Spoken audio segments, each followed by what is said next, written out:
Sportsman. You in the mix, rockin' with Kenny. When it comes to news, man, he got plenty. You in the sports mix with Kenny, news and knowledge. A lot of dope techniques make kids become scholars. You need to tune in, a lot of hot topics. When it comes to sports, Kenny sound like a prophet. You in the mix, man, you in the mix. Plus he keep you up on all the hottest trends. Plus you never know who he has as a guest. So grab a cold one, man, and just tune in. You in the mix, man, you in the mix. You in the mix, sports mix. You in the mix, rockin' with Kenny. When it comes to news, man, he got plenty. You in the mix, man, you in the mix. You in the mix, sports mix. You in the mix, you rockin' with Kenny. When it comes to news, man, he got plenty.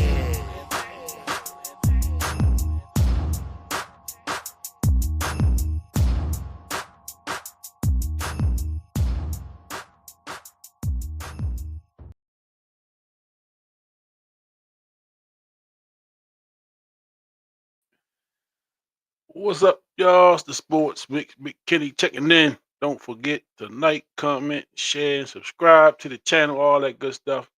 Right off the top, before I get my guests up, just want to thank everybody for the support, man. Got my 500th subscriber on YouTube yesterday, so I'm pumped up about that. You know what I'm saying? It's been a long journey trying to get this thing just get it to a nice place, man, where I can get out to some folks, just bring it out. And the show is growing. 500 subscribers is big for little old me, so I'm gonna celebrate that. Just give everybody, just thank everybody once again for all the support over the last almost 4 years. Yo, we started this thing 4 years ago in 2021. So shout out to y'all, man. Shout out to the supporters. So supporters, thank y'all. All right, coming to the stage, got my man with me, Dino. What's up? What's up, brother? What's going on, man? Feeling good. Feeling good, all good. How Back about in the saddle. congrats on 500? Yeah, man, I appreciate it. Appreciate it. You part of the team. It's only gonna go up. I appreciate it for real, man. It's definitely been a labor of love. This Mhm. trying to figure how to work this thing and how to be better at it. Not professionally trained in media and all that stuff, man. But we out here just trying to get it going. Talk sports, have some fun with it. That's the main thing. I just want to have fun with it and talk a little trash. Yeah. Cut up a little bit. But I definitely appreciate all the support, not only from the subscribers, but for my squad as well. Yourself, CB, Cheese, the Hall of Famer Glenny, Neil, Yeah. Brian, Bruce, everybody that sat in the saddle with me these last couple years, just trying to get this thing going, man. So I'm appreciative Absolutely. of that for real. So before we get the flow going, I wanna I just heard today that we lost a hoop legend, basketball head coach from USC back in the day. Remember he had the baby Jordan. Couldn't find a picture with baby Jordan with him, but Coach George Raveling Oh, passed away. right. Wow. Yeah, George Raveling, he was 80, 88, Oh, 85, 88, but he passed away yesterday, I believe. And George Raveling was somebody that after his coaching, he's was always around the game of basketball. I think he was a part of the Nike family. They say he was very instrumental in a young Michael Jordan's career, especially with the ties to Nike. I know he was tied to the Nike camp and all of the Nike Hoop Summit and all the things Nike. So a lot of these younger players over the years, man, probably have come across George Raveling in some form or fashion. Um, just on that hoop scene. So when my first memories of George Raveling, of course, he was the coach at USC. That's like in the late '80s. That's kind of when I first heard of him. Um, USC was an okay team. They didn't really have great teams at that time. Like you say, he had Harold Miner, who was called Baby Jordan during those years. That was like his big star. Um, so I remember, you would sit and watch them games late night on like Big Monday or something. You see them West Coast games late night. You see USC, UCLA, and all them schools like that. But Coach George Raveling passed away. You know, a giant in basketball circles. A lot of people may not know who he is, but y'all should look him up. Look up his history. Look at some of the things he accomplished. He played at UCLA, correct? I think so. I think he played at UCLA, if I'm not I- mistaken. I I'm could not, be wrong on that, but I think he played at UCLA. But yeah, they ain't been around, and exactly what you say. I do recall, the Harold Miner days, hmm who was pretty nasty on that court at USC, and definitely could throw that thing down. Um, but George Raveling, man, I mean, we have to give him his props, man, because when you start going back into the '80s and the '70s and talking about a black head coach at a major university, it hmm was rare.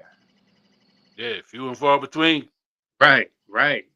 So we think about Big John hmm over there at Georgetown, and uh, homeboy was up there at Arkansas. Uh, Yeah, what homeboy was at Temple, Temple, John Chaney at Temple. Cheney at Temple, and so it wasn't a lot. It really wasn't a lot, man. So those guys, man, really broke down some serious barriers, and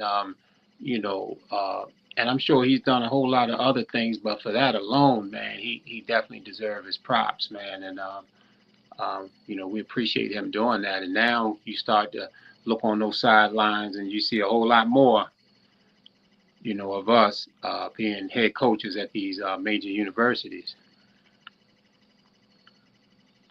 Absolutely, absolutely. So, man, I'm sitting here trying to. It is terrible. I'm having a rough time with this technology once again. Yeah. Once again, I'm having a rough time with the technology.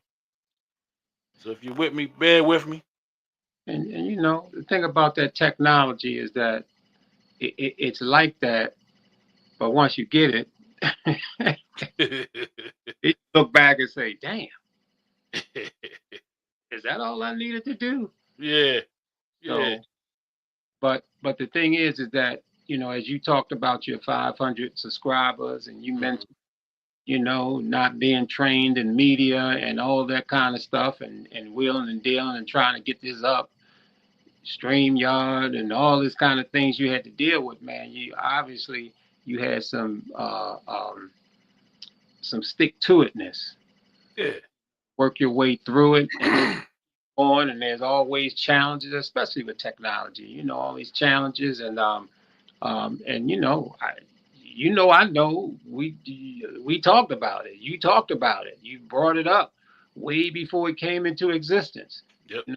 Talking about it, and and that's the thing about life, is that when you say you want to do something, that is down the road, that's at a distance, and the bottom line is, do you have what it takes to travel that distance to get where you are? Do you have it? And you made it happen. You traveled that distance, and you got it up and running, and you know 500 subscribers later, you still grinding. So shout out to that. Yeah. Definitely. Definitely a grind.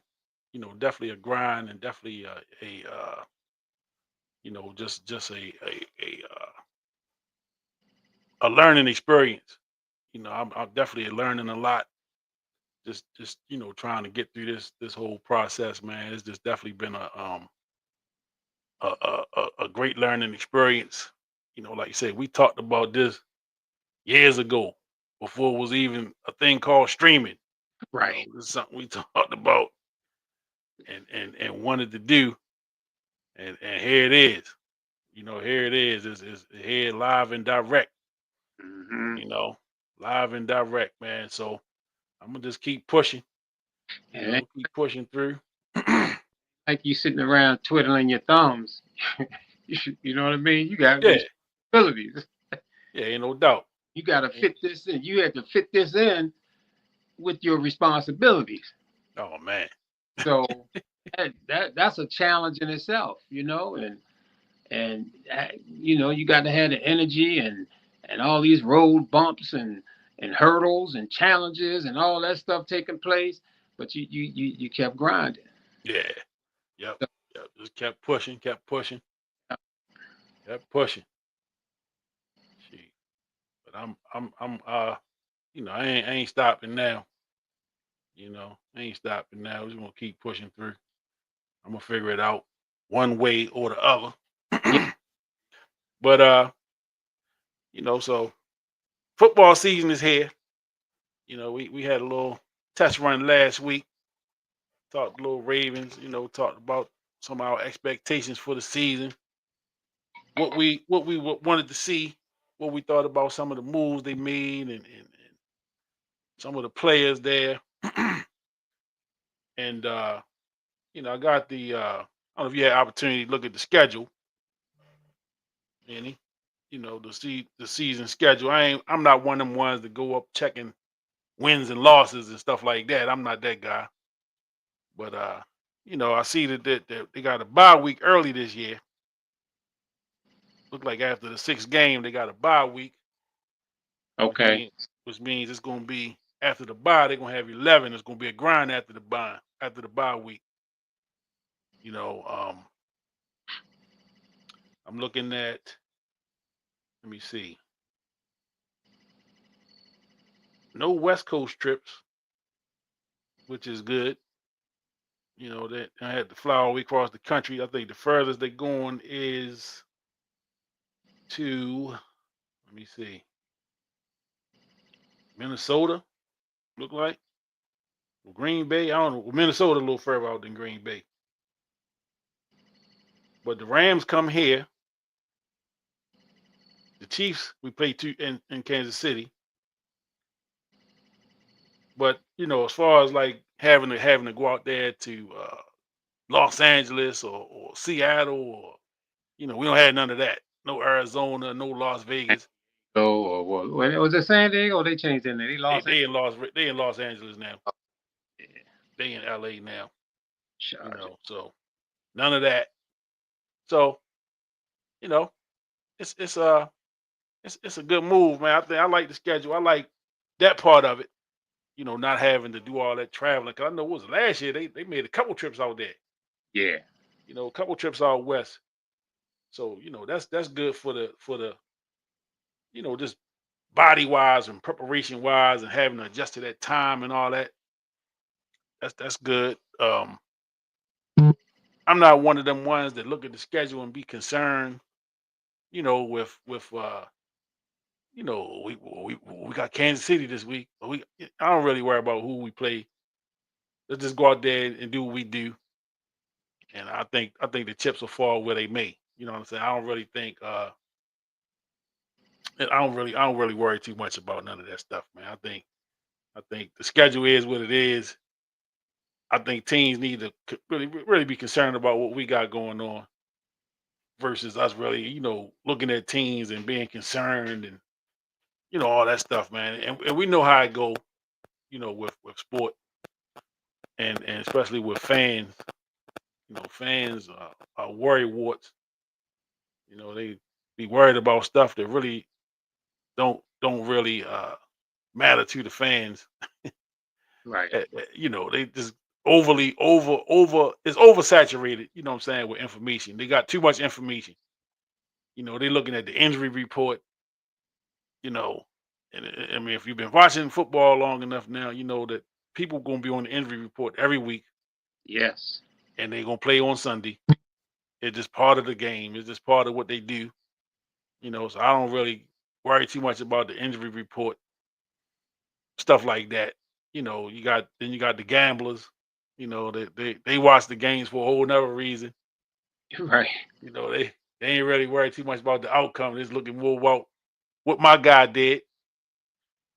You know, so uh, yeah, that's it, man. It's like I ain't really concerned too much with those aspects of the game. I'm looking for my team to be healthy and just perform weekly. Just perform up to their capabilities every week. Excuse me, and give us a show. We got number 8 who tends to put on performances that have us kind of still scratching our heads sometimes. Like we've been blessed here in the Charm City as they call it. Since we've had football back 30 years, Yeah. almost 30 years. They came here with 96 was the first year, right? 96. Yeah. Yeah, so we talking, this Dang. 90, this 25. So we almost 30 years, man. It's unbelievable that kind of time has passed us by. Wow. Wow. But yeah, 30 years ago. So the Ravens have been here longer than the Colts were here. Yeah, ain't that something? Hey. The Colts was only here 20 some years, they say. Wow. And now the Ravens been here almost 30. So I know there's some people that still held on to that Colts stuff, and Oh yeah. it's understandable. Yep. Understandable. I don't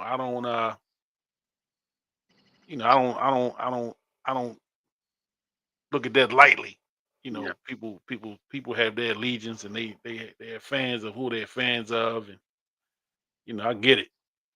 I get it, man. So, um, but yeah, it's 30 years. We talking about 30 years of Raven football, Wow. and in that 30 years, they got 2 Super Bowls. You got couple AFC title game appearances that they fell short in. Few division titles. I mean, Ravens have won much more than they've lost Yep. in that time. And I wasn't one of them ones that jumped right on the bandwagon right away. Took me a couple years to kind of get in line. Me too. Um, I was one that didn't particularly care for the way we got the team. I thought it was kind of cheap the way, especially the way the Colts had left here. Yeah. And it seemed like we basically did the same thing to Cleveland that was done to the city of Baltimore. So I wasn't really a Ravens. I didn't hate the Ravens, but I wasn't like a fanatical like that Yeah. right from the start. Now I watched every game, but I wasn't emotionally invested early on. Right. Wasn't emotionally early on. So what's your let's start there. Let's start with just the 30-year run or 29 years. So I don't want to give the 30 because they be celebrating all next year at 30. But just some of your thoughts over the 29-year run that Baltimore have had this Ravens football Yeah. team. I mean, you brought up some really strong points. The Ravens, well, the Colts left. I think that was what, 84, Hmm. in the snowstorm in the Mayflower trucks. Um, After, I think then, Schaefer, I can't remember if he was governor or mayor at the time, but him He was and, the mayor. yeah, Yeah, Robert he was the mayor. Earnstate had promised him, at least that's what Schaefer said, that he would not move the team without having that conversation with him again, because Donald Schaefer was still trying to work out some of the numbers and trying to get him a new stadium and all that kind of stuff. Then he tiptoed out, in the middle of the night, man, and Yeah. left, and that started it. The Colts were gone. I was a big Colt fan back then, and Mhm. I was in Virginia. And, that's one of them events that you know where you were when it happened. I was I was down at Virginia. I was a Morgan student at the time, and I was down there at this symposium down there where the what is that the FBI, the CIA down there at Langley. Yeah, yeah, yeah, yeah. And I had a trip down there, and I was up in the hotel room. I had just turned out it was all the black schools down there. Mhm. South Carolina State, Howard, all up and down the East Coast, had representatives. Four of us from Morgan was down there, and I had just turned out the party down there. It was all dancing, and I just destroyed everybody down Yeah. there. After the party, everybody up in my room. Yeah. Yeah, everybody up in my room, and the TV was running while everybody in there from all these different universities, and we in there chopping it up, having a good time, And I look at the TV, man. They show the Mayflower trucks, Mm. and for that moment, man, I forgot the 30 people that was jammed up in our room, and I was glued to the TV. Yeah. I just kept saying, "Damn." Coach rolled out, man. I hit my man. I said, "Yo, look, the coach gone." He's like, "Damn." So that was the introduction, and then the Colts, man, they tried to do it the right way. Baltimore tried to do it the right way. They brought in some expansion teams, and they were going to bring in two expansion teams, and so they gave cities a chance to put in their package deal, and whoever had the best package deal, they would get the franchises. So they had two franchises, and the Colts, Baltimore put their package up, and the top four teams, it was cities, was Jacksonville, Carolina, I think it was St. Louis, and Baltimore. Mhm.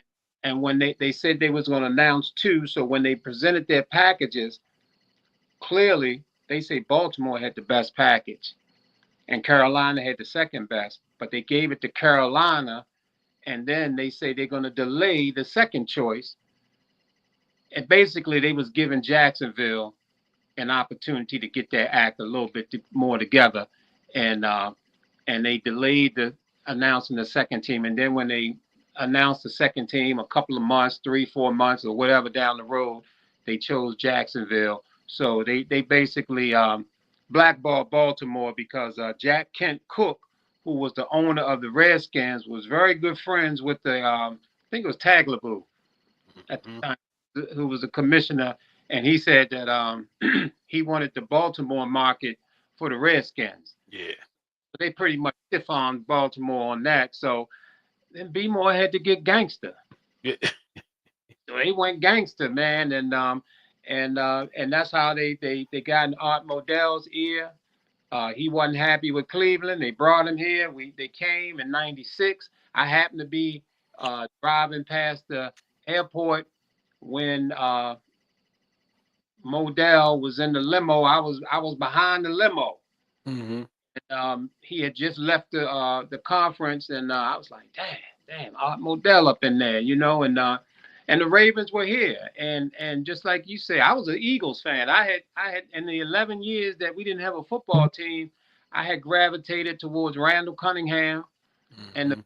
Philadelphia Eagles. I loved it, and and then it took me a while before the Ravens started to, soak into my system, and well, 99, 2000, we were hooked. Yeah. Yeah. We were hooked, and we really had a really good franchise. Like you say, man, they got the couple Super Bowls in there, and they got some went deep into the playoffs, a couple of games, AFC championship games. We a perennial playoff team. Mhm. We got the most dynamic quarterback who's ever played the game right now for the last 8 years. Much appreciation for that. And we had a really two good owners, man. Modell and our guy that's in there now, I mean, it's been an outstanding franchise. And man, hey, look, if Lamar, I don't know what year Jordan won his first championship, Mm-hmm. um, but Lamar's going into his eighth season, and I've had so much fun and so much. It's been so exciting watching Lamar grow, and they gonna get one, and it's got to be this year. I'm looking at this year championship, and I'm riding it all the way. I must see TV. I don't miss no Ravens games. Mm-mm. Mm-mm. Yeah, I'm right there with you. Um, talking about that the bidding process to get a expansion team, and I remember well, even taking it back further than that, like you kind of remember where you were when the Colts left. I was a seventh grader at that time, and I just remember. I don't know if I was up. I don't know if I saw it on the news that night or that next morning, but I just remember seeing, the image we all see, the Mayflower trucks, and you see Donald Schaefer crying on TV. The mayor, Donald Schaefer, was on TV. He was crying, and like I said, I didn't have that love affair with the Colts as I was growing up. Once I really started paying attention to sports, the Colts were pretty bad. Mm. Like in the late '70s, they were pretty bad, pretty much until they left. Um, I started watching sports maybe 70. I mean, I really started paying attention to the Colts maybe 77, 78. I remember Burt Jones, and I remember him always being on the sidelines. I didn't even understand the injury, how he got himself, how he got hurt, and all that. I just remember he was the guy everybody talked about, but he was always not playing. And so I grew up watching, you know, Greg Landry and Bill Troop and Mike, Mark who's Herman it? and Art Schlichter, Arch Leach, Sheesh. you know, Mike Pagel. Right, Pagel. Yeah, Those are the quarterbacks that I remember. You I know, remember. and I went to two Colts games. I want to say it was '83, the year before they left out of here. Either '82 or '83. I went to two games. Went to a preseason game that year against the Redskins, and then I went to a regular season game against the Cincinnati Bengals, and that's when they had Pete Johnson was the big running back, and Yeah, Ken Anderson was quarterback, and that group. Chris Collinsworth was there, so I got to see them guys play. And I want to say that was the year the Colts went 0 for whatever they went for. That might have been the strike year. yeah, It might have been the strike year. Whatever year they didn't win a game, and I think they might have tied a game. Like they might have had such and such and one. Like they had a tie, I think. Hmm. So it was just bad football. So I didn't really have that connection to the Colts.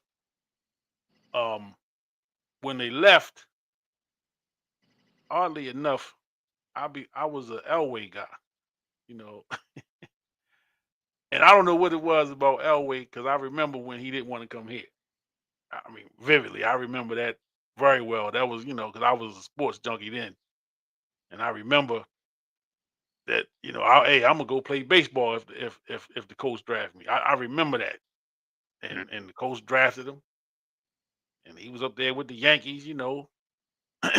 And the next thing you know, he was traded to Denver, and then we got Chris Hinton, tackle, who was pretty solid. Um, and I want to say, I mean, they probably got some draft picks as well for, Yeah, for, for getting up Elway. But I remember that his rookie year, they came to Memorial Stadium and played, and the Colts tore his ass up. They lit fire to him, and he struggled that game. But I'm assuming the Broncos won it because the Colts wasn't winning much of anything back then. And if the Broncos did lose, it was like the Super Bowl for the Colts.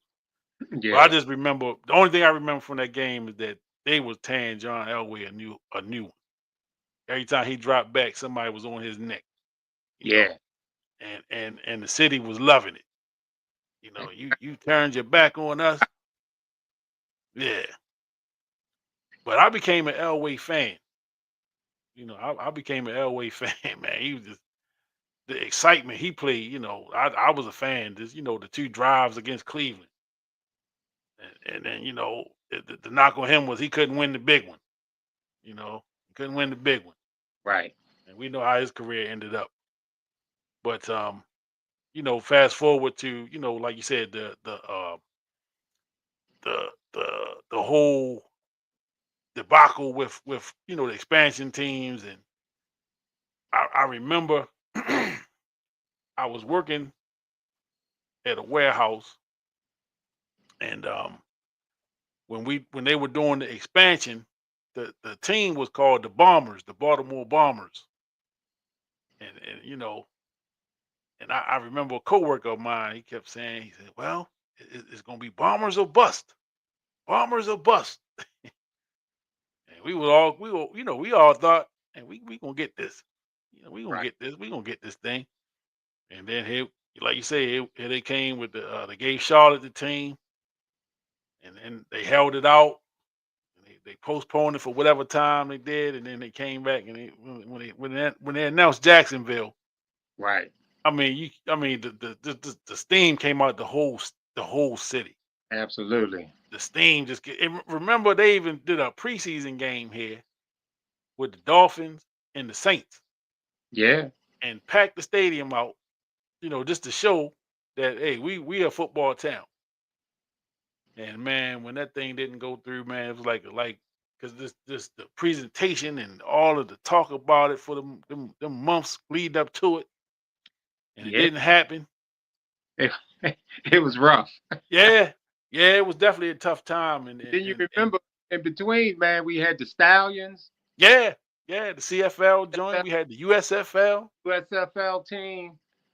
I mean, Baltimore was desperate, man. Yeah, yeah, they wanted football bad. Football bad, We wanted football bad, man, and you know.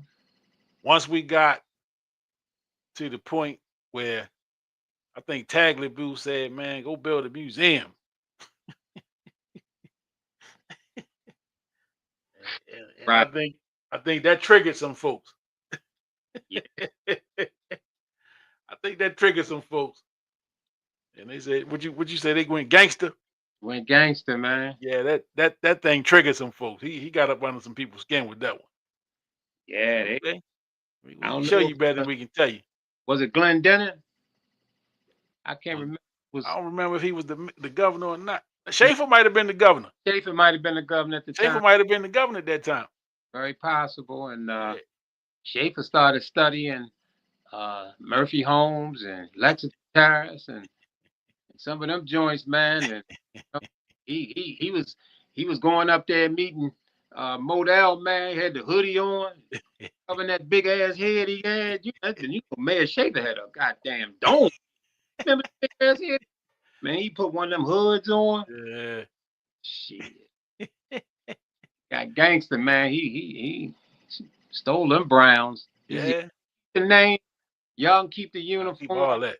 We ain't trying to go there. The Colts took the uniform, and that pissed a lot of people off Yeah, more. yeah, And you probably can run into some people today and mention some Colt memories and stuff like that, and you might get a tear from some people. oh, They for sure, still haven't gotten over it. for sure. Yeah, it's people that still like salty, Yes, and when they see the coach, right. just seeing the uniform, salty. And they celebrated when the daddy died, and they celebrated when the recently died. That's how pissed off they are. Yeah, yeah, I can't take it that far, but No, I can't. No, not at I, all. I mean, I guess I understand. Oh, That pain a little different. and When, one when you love somebody. absolutely, man. And the thing is, man, what they did when after the Colts left, they showed the Colt games still in Baltimore for like 2 seasons. I remember. So they were they were the Indianapolis Colts, but we were still seeing their games, I remember. and I was watching, and they were still trying to force feed the Redskins on us. Yeah, I yeah. was I was just never a Redskin fan, and Nah, but yeah, it was rough, man. It was a rough transition. 11 years is a long time to yeah, not. yeah. That was tough.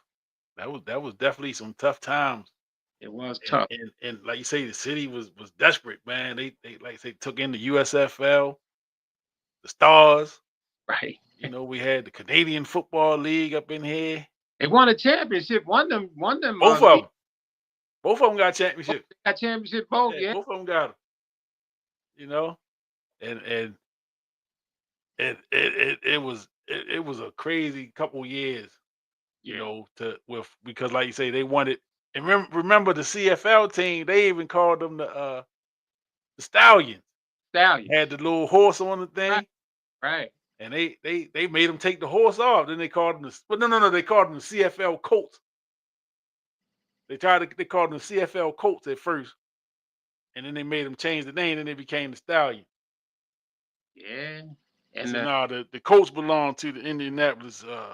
right. And people were mad about that. But the marching band still played. Yeah, yeah, yeah. The band stuck around. They like, nah, we ain't going to Indianapolis. Right. You know, we Band we we here. on. We here. We Baltimore. the, Right. the Colts marching band.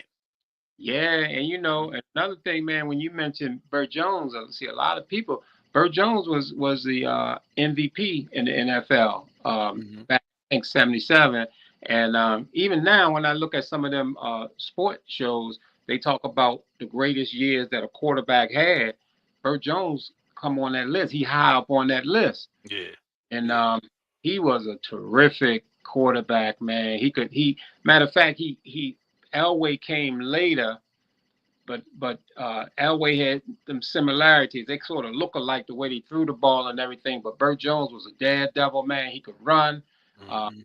he came there. He took the Colts from last place in the division to first place in the division in 1 year, and Mm. so in 75, 76, 77, the Colts were playoff teams. They won the division. They was like it was 14 games back then. They were 11-3 1 year, 10-4 1 year. I mean, they were an excellent football team. Lydell Mitchell and was a running back, and Roger Carr, one of the fastest white boys ever, wide receiver, and Mhm. it was a fun time in Baltimore. They had the sack pack, the four guys that would rush the quarterback: John Dutton and Fred Cook, Mike Bonds, Joe Ehrman, and these guys. Mhm. It was just a good time in Baltimore. But when Burt Jones got hurt, everything kind of crumbled after that. And I think that when you mentioned Elway, to me, when Bob Irsay got drunk, they say, and traded John Elway for Chris Hinton and some draft picks. To me, that was the final nail in the coffin because Yeah, John Elway was such a talent that there's no question in my mind that he would have turned that franchise around. And I did hear Elway and his father Jack Elway did say, yeah, I mean, we were negotiating and we were just trying to see what we can do. But if they had stood their ground, I mean, I didn't want to play baseball. yeah. I Right. would play Baltimore. Yeah, I heard them say, but Irsay, he was known to drink and get drunk, and he went on and did that. I think that was it. Once that happened, that yeah, doomed the Colts, and they were out of yeah. here. Yeah, I heard Elway say that same thing. And it just make you wonder. Yeah, You know, had he stayed, we wouldn't have the Ravens. I don't think. probably not. I don't think they would have left had he came here because he was just that much of a difference maker. Absolutely. He was that type of a player. He was transcended in Yeah, that way. Um, but history is what it is. You know, we definitely can't go back and rewrite it, you know, to fit what we want, Right. you know.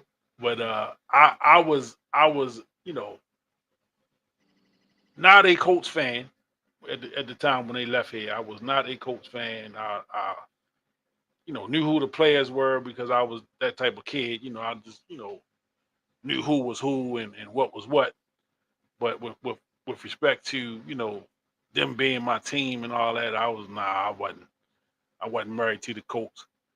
And so, you know, like once we got the Ravens, like I said, man, I didn't jump right on the bandwagon right away. You know, them first 96, 97 when they played down in Memorial Stadium. Yeah, I watched every game. Um, but it just was bad football. Defense was horrible. They could put points up. Testaverde could throw some points on the board, but the Yeah. defense was terrible. And but Testaverde could give it away too. Yeah. You know, so he can give you 25, 30 points, but right at the end of the game, he gonna give up that one that you needed to maybe seal the deal or get back in it. Yeah. You know, so he was just that guy. And but we puts up a hell of a number. I think he was a Pro Bowler He, one of them years. He was the he made quarterback. the Pro Bowl 1 year. He Yeah, sure he was Pro Bowler one of them years. He was quarterback here. So you know, despite the record, right. despite what the record was, he still made it. You know, he made it to the Pro Bowl. So He had Michael Jackson and I can't remember that other receiver. He had a couple good receivers. they had some good receivers. Yeah, he was Yeah, putting up some big numbers there, and he made that Pro Bowl. But like you say, man, he gonna throw 2 picks a game, and the defense, man, Ray Lewis was making all the tackles. yeah, he made every tackle, didn't he? He was making every tackle, and so you know to have the foresight, you know, Art Modell moved the team here. You know, we left all Cleveland history, everything. We coming here, we starting fresh, like a franchise, like a expansion team. Right. You know, didn't have colors right away. Didn't have what the uniform was going to be right away. I don't even think they had a name right away. Not right away. You know, they kind of figured that out as they got here, and you know, the Ravens were born. But you think about again the foresight to put Ozzie Newsome in position to lead the team from the front office. And you remember them first few years, he didn't have the title of general manager. He was called president, I believe, of football operations. But he was in the role. He basically was running the role of a general manager. He just didn't have the general manager title, and that came a couple years later. But Ozzie Newsome turned out to be a Hall of Fame general manager. You know, he's a Hall of Fame player already, and then he turned out to be one of the greatest front office men that the league has ever seen. You know, and it's funny to say that in 1996 that was a bold move. You know, to put a black man in charge of your football program Right. in the professional ranks. But that was a bold move because you just didn't have many that was in the roles, you know, or even get the opportunity to lead a team in that way. Hmm. And Ozzie Newsome, man, right away, you know, and me and you have had this talk many, many times. He showed me and you for sure. I don't know about anybody else, but he showed me and you for sure why he had the job and why we was fans. Because with the first pick, he chose left tackle Jonathan Ogden. Now I know now me and you were not friends at that time. We, you know, Right. but But you can imagine. based off conversations we had, we were Right. both thinking the same thing. Go get that running back from Nebraska. That's right. Go get Lawrence Phillips. Get You Lawrence know, Phillips. excitement. We need some excitement in the city. Exactly. You know, and he go draft a boring left tackle. You know, ain't scored a touchdown, ain't threw a pass. I ain't even know who it was. I don't All think he did was block. right. But man, what a first pick that was. Man. What a first pick that turned out to be.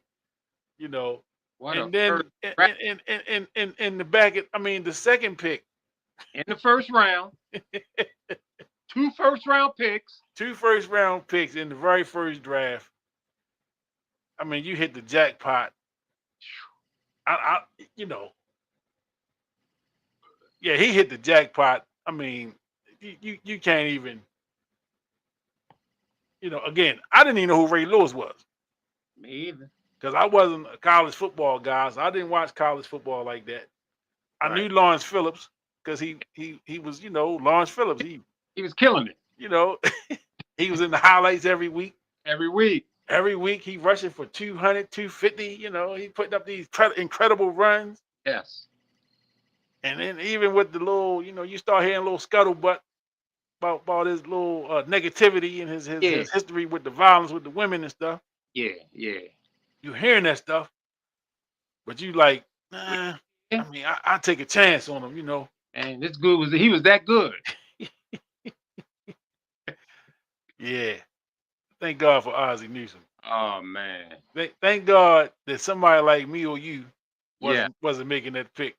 Exactly. Exactly. You know, and he whatever the philosophy was, you know, because you think about them first few years, they would draft. I mean, you got Ray Lewis, Ogden, Peter Boulware, you know. Yeah. I mean, and then they're bringing in Rod Woodson, you know, Right. move them to safety. You know, you got Kim Herring back there.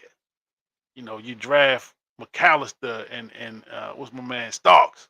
Dogs. You know what I'm saying? You drafting these dudes, man, and And it's sharp. Sharp. Yeah, you bring Sharp over. You know, He had I think they drafted Priest Holmes. you're right. Priest Yeah. Holmes. Matter of fact, I don't even think Priest Holmes was drafted. I think he was undrafted. Undrafted free Or agent. if he wasn't undrafted, he was very late. He was a late Yeah. round pick. Right.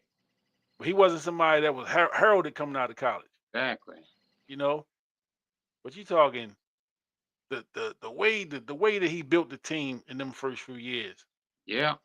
You know, they got free agents on offense, and they built that defense through the draft. You know, and they drafted a few offensive players too. I don't want to just make it like they just all defense, but the defense is what stood out, It did. and it started coming together in '98. And I've heard Marvin Lewis say this. I've heard Ray Lewis talk about it. You know, where '96 and '97, you know, they was young, and they had some holdovers from Cleveland. You know, guys that just couldn't get it done, and they just didn't know how to play. As they bringing in guys, and I remember Boulware. I think Boulware held out a little bit too.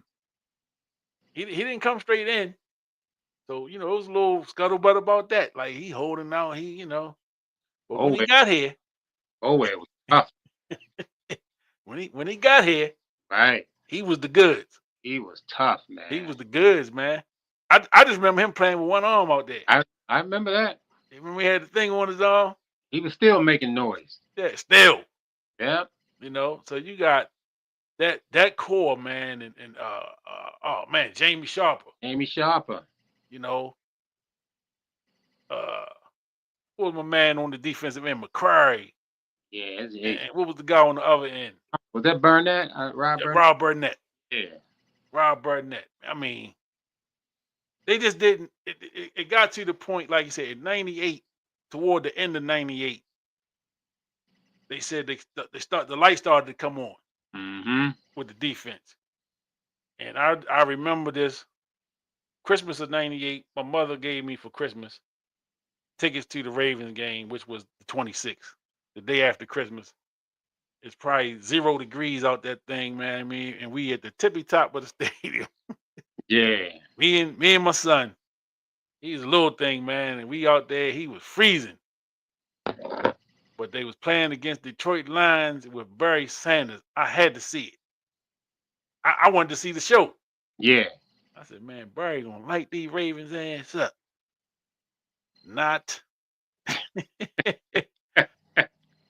They bottled that boy up, man. Yeah, the They, rough. they, they bottled him up something terrible that day. I was a little disappointed because I wanted to see the show.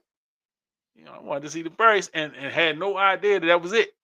Ray wasn't having it. Yeah. And I don't think nobody knew that Barry Sanders was hanging it up after that. Right. That was it.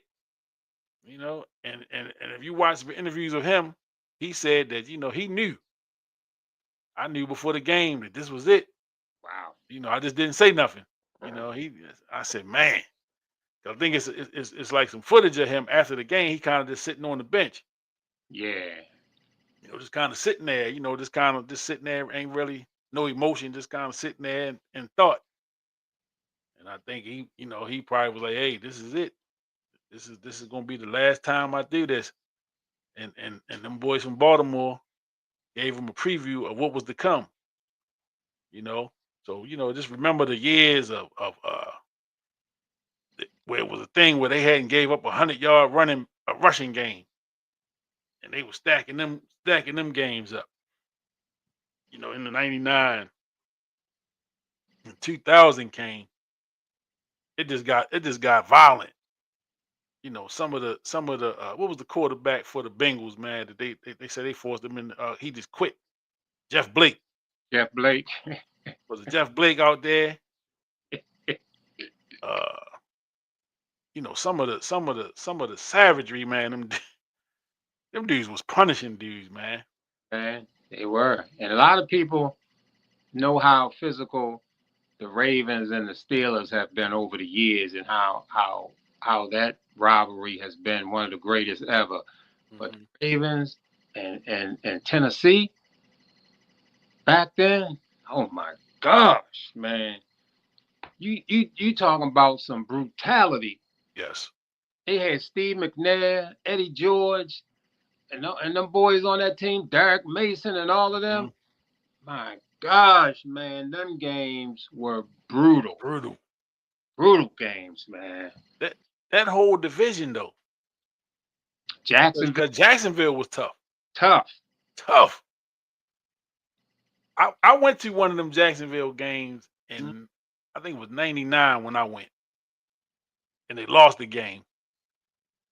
And that's when I realized, hey, Mark Brunell was tough. He was lefty. He was tough. Tough, man. But they had a gunslinging match that day. Tony Banks was lighting it up. Okay. Tony Banks was lighting him and Brunell were going pretty much toe to toe. I remember that game. I think the game finished in the 30s. Yeah. 30 something to 30 something. Right. And Ravens was up in that fourth quarter. That clock running down and they was going away from where I was sitting. They was going to the far end from where I was sitting, man. And I can just see that thing open up. You see Brunell scrambling and man, he found that daylight and hit, I think it was Jimmy Smith in the back of that end zone, man. It just like took the wind out the stadium, man. But it was such a great game. Yeah. It was such a great game, man. And Jacksonville was the team I think they definitely had the Ravens number early. They did, definitely. They and they got him in 2000, they got him for the first time. Yeah. And that was one of the ones where you're like, okay, they got them. Because I believe Jacksonville went to the AFC Championship one of them years. Yeah, they were a powerhouse team, man. They were a very good team, like you say. Jimmy Smith, what was that? McCardell was that other receiver? Keenan McCardell. And that running back was tough, man. Fred. Fred, whatever his last name. Fred is on the podcast now. Yeah. Man, that dude. Freaky Fred. Tough. He was tough. Yeah, he definitely was tough. Oh my gosh, man, they had an excellent team. Yeah, and Tennessee went to the Super Bowl in '99. They went the year before and came up short and went Came home up short. with the ball to the end Yep. zone, the last play. But you talking Jacksonville in the AFC Championship game in '98, Tennessee at the Super Bowl in '99, the Ravens in 2000. Right. You know, We had to Ravens get there in Super Bowl and win it. we had to go through those teams, and Pittsburgh was in the division too. Yeah, yeah, At the, and Cleveland. Well, not Cleveland. I'm sorry, Cleveland. Sorry, Cleveland. yeah, They came back in '99 though. back in '99. They Yeah, came back in '99. Yeah, they was there. I'm sorry. yeah, Yeah, I'm sorry. I'm not really though. I ain't really sorry about right. Cleveland. Yeah, Like, about no Cleveland. But yeah, man. So to go from that era, the NFC, the AFC Central, and then into the AFC North. was it 5 games that the Ravens didn't score a touchdown? Yeah, yeah, yeah. I mean, That's why. That's why when Kenny mentioned Tony Banks putting up 30, yeah, and that was big news for Baltimore yeah, back it was. because we Yeah, went it was. 5 games. The Ravens went 5 games without scoring a touchdown. Not one. Matt Stover was all out offense, and we won 3 of the games. Won 3 of them. Yeah, man. Yeah. Yeah. And that video when Ryan Billick told Tony Banks, he said, "Hey, I got to give Trent a shot." Tony looked so dejected, man. Yeah. He looked so dejected and defeated. But hey, I agree with Billy. Got Tony Banks down, man. yeah, have a seat, buddy. Right. Come on ahead, Trent. See what you got. And I remember, I think his first start they lost. Dilfer. His first start they lost, and then they went on the run after that. But I remember when he threw that first touchdown, and it was like, thank God. Right. Thank God we got in the end zone. Because you know how people get, man, we ain't never score again. We Right. gonna go the rest of the season. The defense gonna have to score touchdowns for us to win games. And Dilfer wasn't killing it. No, he wasn't killing it by a long shot. Was not killing it, man. I seen a video last week with Eddie George was on with Shannon Sharp, and they was talking about that robbery. And Eddie George was like, man, y'all won that game with 112 total yards of offense. Wow. 112 yards and they won the game. Right. Unbelievable. It lets you know what that defense could do. Coming to the stage.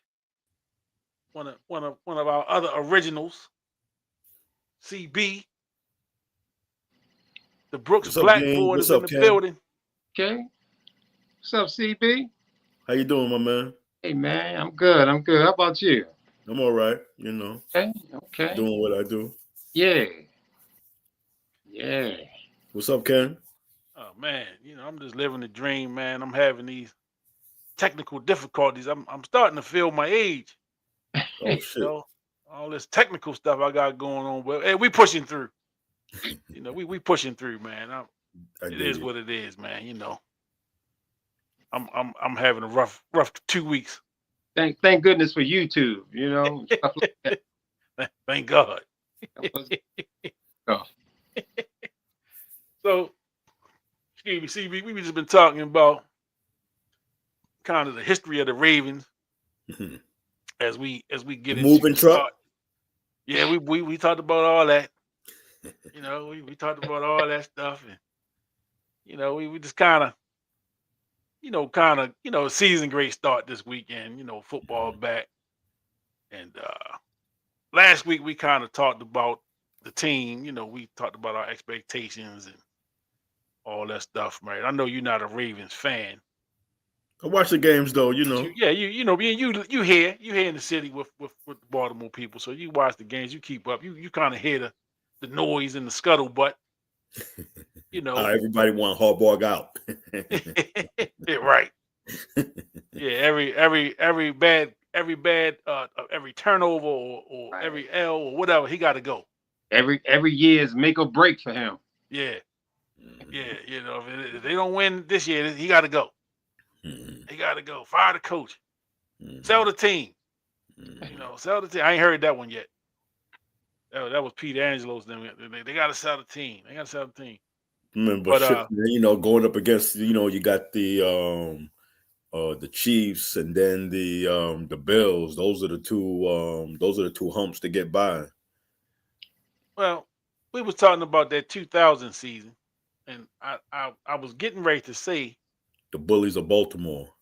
yeah, and That's what they were. I'm glad you joined us. You know, I'm glad you joined us because I think we trying to put the nail in the coffin of that 90s Cowboys team too. Oh, They came to town and got put up a Woo. donut, Whew. and Troy Aikman looked like he's about 45 that game. man. And you know, Emmitt Smith didn't do much. Mm. Mike Irvin didn't. Mike Irvin, was he gone at that time? Was he hurt already? I don't remember if he was hurt or not. What was that, 2000? Yeah, I don't remember what year his I don't injury happened. remember. He didn't do much in that game. I remember if he was playing, he didn't do much that time. Yeah, he didn't do much if he did. But yeah, so you know, CB, for those that are watching, is a Dallas Cowboys fan. You know, and I didn't get an opportunity to because last week we talked about the documentary, Mm-hmm. the Cowboys, what's it called, America's Team on Netflix, Right. which I thought was very well put together. Mm-hmm. You know, from a sports fan perspective, I'm a sports fan before anything, Mm-hmm. and it was good TV. It was entertaining, Mm-hmm.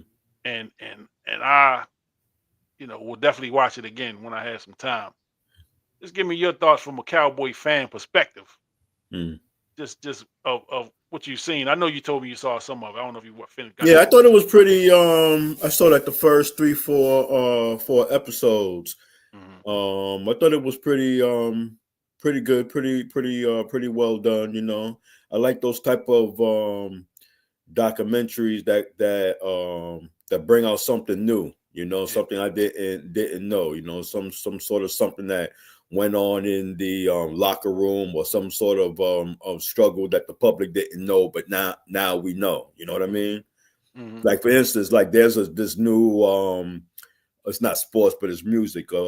Michael Jackson documentary, but you ain't saying nothing new. So I got to turn the channel. You know, you just repeating the same old stuff. But I thought the Cowboy documentary was new. Now, I just learned about the documentary about maybe about like a week or so, maybe a couple of weeks before it actually came on. And I started to think, because, you know, Jerry is a sort of like a circus a ringleader, and with the spectacle that was going on between him and Parsons. And then when I learned about the documentary, I said, "Oh shit, man! You know, I wonder if this is like a slick promo for his documentary without saying it. You know, like drumming up attention, you know, around it without so-called talking about it, but just being in the center of attention, acting as the owner and GM." I said I did a little short video on I did a video on just watch the documentary. Then I did a clip on YouTube. Mm-hmm. And I said, you know, Jerry Jones pretty much been the GM since the beginning. Mm-hmm. right? So he took over the team in 1988. Mm-hmm. This is 2025. Mm-hmm. That is almost 37 years. 37 years as a GM. Yep. How many times could he have been fired since the Super Bowl years? So I'll give them first, 8 to 10 years. Mm-hmm. Right? They won the last Super Bowl in '95. The '95 season, early part of '96 is when they won the last Super Bowl. Mm-hmm. So we talking 30 years ago. This was the anniversary of the last year that they won the Super Bowl. 13 years ago. Yeah, most Clearly, general he's the managers, problem. clearly, most general managers get 3 to 4 years, 4 or 5 years. I'll give him 5. He's Just on been the fired. basis of the trophies. Without the trophies, it would have Yeah, been yeah. maybe Just 2 or 3. you get 5 years to try to get it right. Most of them, unless it's just horrible, and then Mm-hmm. you might get out of there a little sooner. But just say 5 years. He should have been fired 6 different times in 30. You understand what I'm saying? And Facts. he is again. I'm not a Cowboy fan, and I poke at the Cowboy fans. It's fun, but I'm a sports fan first. Mm-hmm. You know what I'm saying? And I've learned over the years is I'm gonna just love my team, right? I'm a fan of my teams. I'm an Orioles guy. I'm a Ravens guy. I'm a Georgetown basketball. Those are teams that I've been riding with since I probably was, well, not the Ravens, but the Orioles and Georgetown. I've been riding with since I was a kid, right? Mm-hmm. And through all the changes, through all the losing, all that, I'm still a fan. Mm-hmm. But in all of that, when it got going, when the going got rough, they had to make changes, you know. And Jerry Jones, man, he gonna be on his deathbed because I think that's the only way he gonna fire himself is he gonna be hooked up to all these machines, man, the breathing machines and shit He going in still his wouldn't do it. arms, and he's not gonna quit. He's not gonna quit, man. But to the detriment, because the Dallas Cowboy fans are some diehard fans, man. Dallas Cowboys fans love the Cowboys. It has got to be, it's got to be hard as a Cowboy fan to Mm-hmm. year after year after year after year after year after year, Mm-hmm. you know, know that as long as he's in the seat, Yep. the results are not going to be good. Nope. We I may have some don't think decent they're gonna seasons, get to 7 games this year. I think they won 7 games last year. They'll be very fortunate if they're able to reach 7 games this year. and they'll have decent seasons. They've had some decent seasons over the years, but it's just like you just know that they're not going to have enough to get over the top. Nope. You know what I'm saying? And with this Michael Parsons move, I hear them trying to clean it up and saying, well, he wasn't this, and this man is one of the premier players in this league, and he's 26, 27 years old. He's a young superstar in the league. You just don't give up that kind of talent. I don't care what the price was. You just don't give up that kind of talent, man. You know what I'm saying? And it came down to really a money thing. He wanted to whatever he wanted to pay, whatever he felt like he wanted to what the rate I think it was. was more than just a money thing. I think it was a hurt feeling thing. I Yeah, think Jerry was hurt. explain that. Explain that. Apparently, Jones had a deal with Parsons, Hmm. and what I read over the last couple of days, what Parsons did was he went to Jerry's son, who's the I think he's like the COO. I think Steven, something like that. And he tried to get more $1 million guarantees and something else, and Jerry agreed. Then it got to the point. I don't think I finished the whole story, but where the agent got involved, and once the agent got involved, the agent was like, "You got to talk to me." And Jerry felt like he had a deal, and so Yeah. So, and that was kind of the nail in the coffin. Yeah. Now I didn't watch it, but apparently Micah's agent spoke with your boy Stephen A. on First Take. Must have been earlier today. I didn't see it, but there's a clip I believe on the ESPN website, and I think he's sort of like talking through some of the promo line is that Micah didn't want to leave, that he did want to stay, but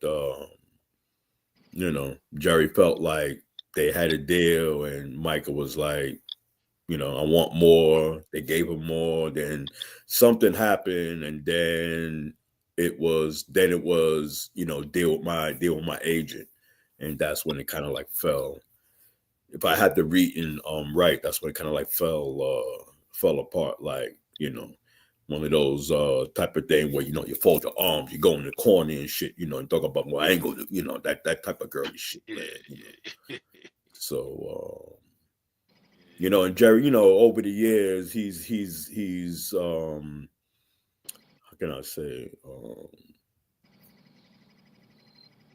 demonstrated his behavior in the sense where he's not backing down, So that I don't think that is any surprise. The trade, I think, kind of like caught me. I was like, oh shit, you actually traded him.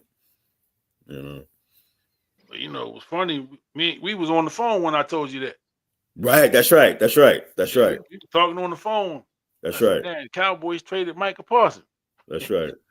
And you know what? I early on, I think it was Jerry that said it, that this trade is similar to the Herschel Walker trade, huh? What, huh? Because then I had to look and say, did I miss something? Because I just saw 2 number ones where there are like 5 additional that I kind of miss, and nah, just the 2, and I'm like, yeah, okay, that's where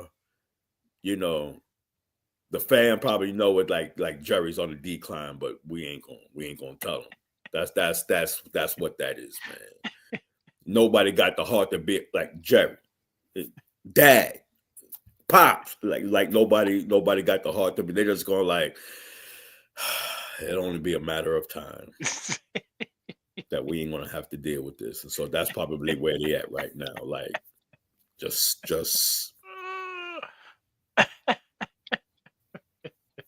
It won't be long. Yeah, I heard that Herschel Walker foolishness. I said, man, yeah, he tripping. He tripping right now. Apparently his meds ain't good enough. Nah. Even Herschel Walker said, man, he tripping. Right. I mean, now I believe that it was those picks that they got in the Herschel Walker trade that enabled them to get Troy, Michael, I think, and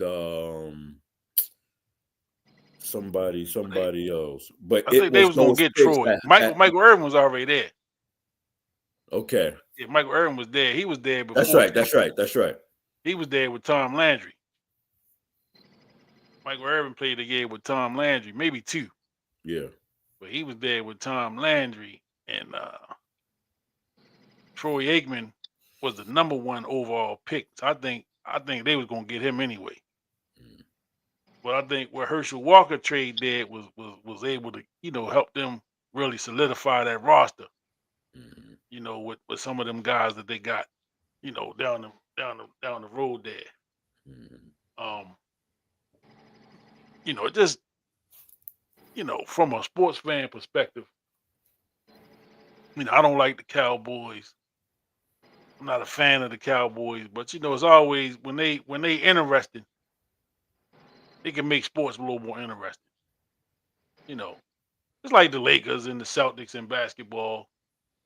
You want the Cowboys to be kind of relevant here and there. The 49ers, some of them teams the teams that's gonna move the needle.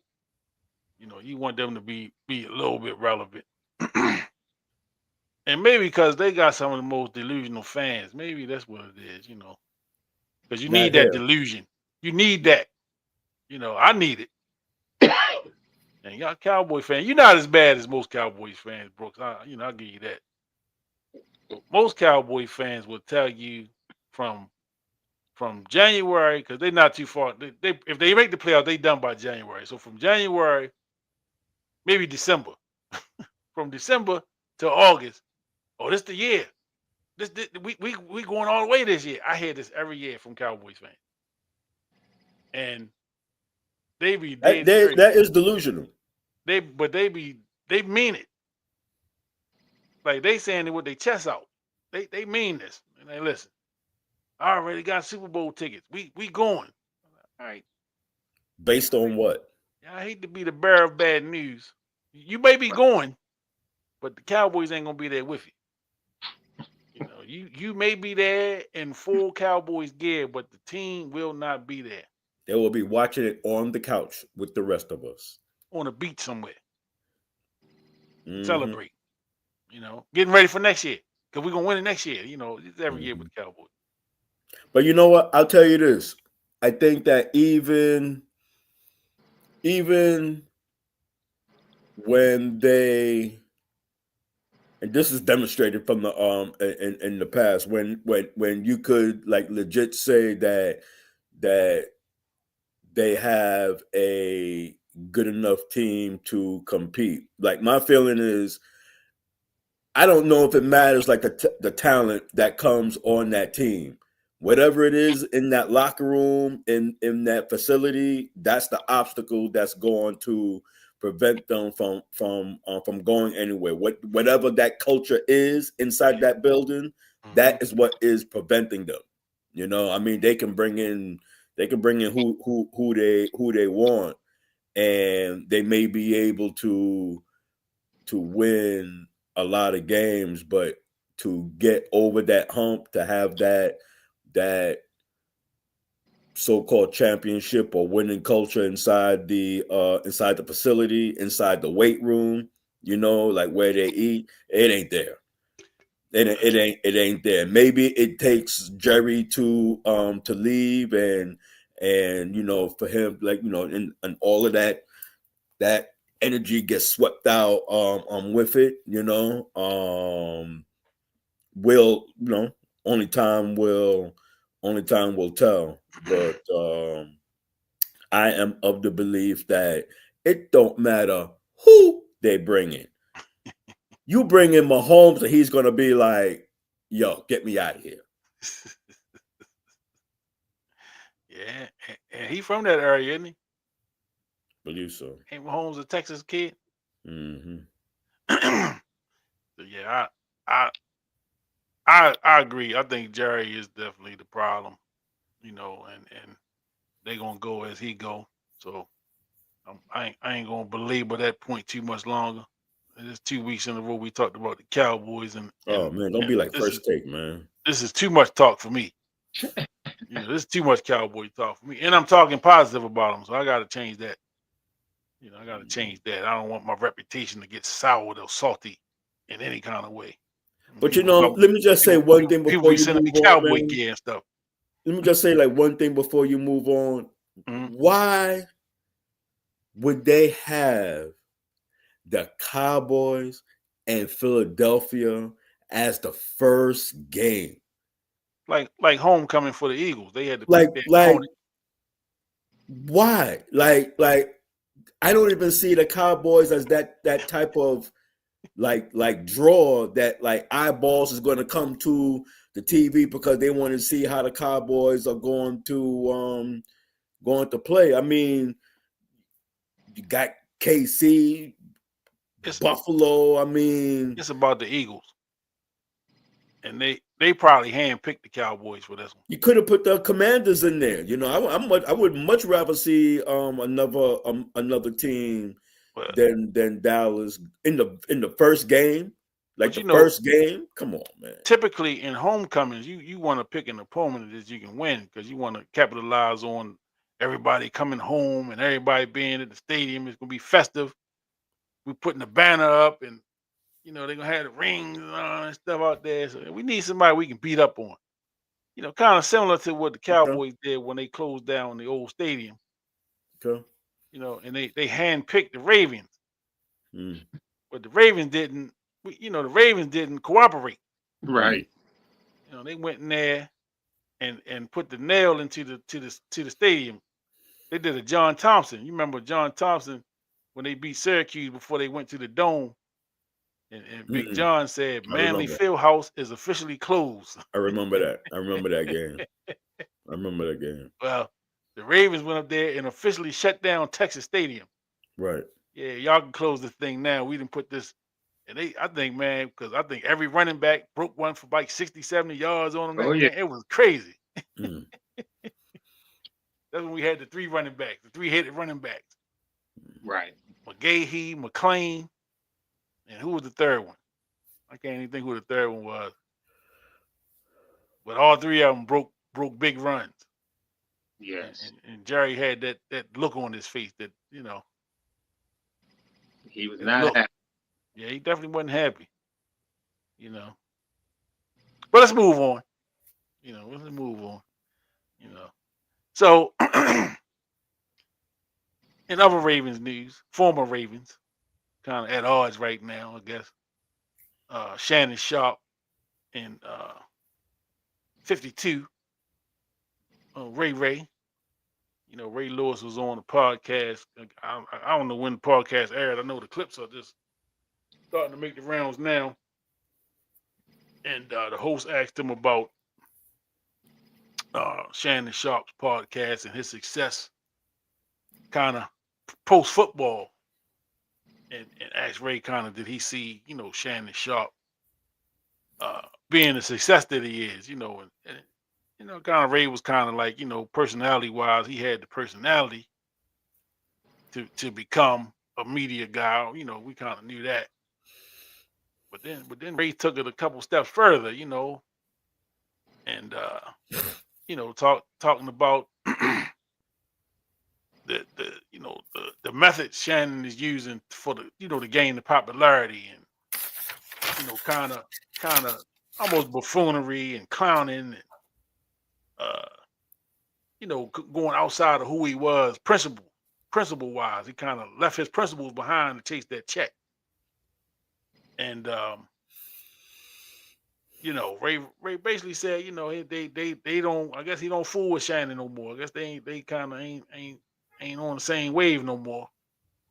And he said he took a step away from him because he just didn't like, the direction that Shannon Sharp was going in with some of his antics and some of his, things that he's doing to gain notoriety. So have you guys had opportunity to see the clip? And if so, what were your thoughts on what 52 had to say about Shannon Sharp? Yeah, interestingly, I saw the clip when Whitlock ran it on his show. Jason Whitlock, and he praised Ray. I bet that's the first time he ever did that. He was 100% behind Ray Lewis. He said he always liked Ray, and he agreed with him 100% about Shannon Sharp, and Ray talked about, he'd never seen Shannon drink or smoke, and all these kind of things, and like I text, man, I am not a big fan of the off the field Ray Lewis. Yeah. I mean, I love Ray, man, 150% on that field between them sidelines with that 52 on his back. Brought me a lot of pleasure watching him. Definitely one of my favorite players, but I just think he was off base, man, saying what he was saying about Shannon. And I just did not agree with what he was saying. It was totally unnecessary for him to go there. Mm-hmm. And I looked at some of those comments, and they were coming at Ray pretty heavy on the comments. Mm-hmm. So, but I've never really I ain't feeling Ray off the field, man. He can talk what he talk, and I ain't got no problem with him talking, but he don't reach me. Yeah. What you think, CB? Well, it's well, like I had put in the group text, I didn't even read through the comments, but I just kind of suspected that he was going to get hit from all sides. But I don't know, just there's just some things. I mean, it could be debated how elaborate or detailed or whatever he was going to have in his response, because he could have easily said something else. So, when I hear comments like that, they're purposeful. Yeah. They're intentional and in some way deliberate. Mm-hmm. So we don't know the agenda behind Ray saying what he is saying. He could easily try to press Shannon's buttons for whatever reason. We don't know. The thing is that I don't know, like everybody's different. Dudes are built, some cats are just built differently, man. Yeah. And although he's responding to a question, if he had like a serious issue, one, he is going to make a decision. Am I keeping this to myself, or am I sharing this with the world? If I'm sharing this with the world, what is the purpose of that?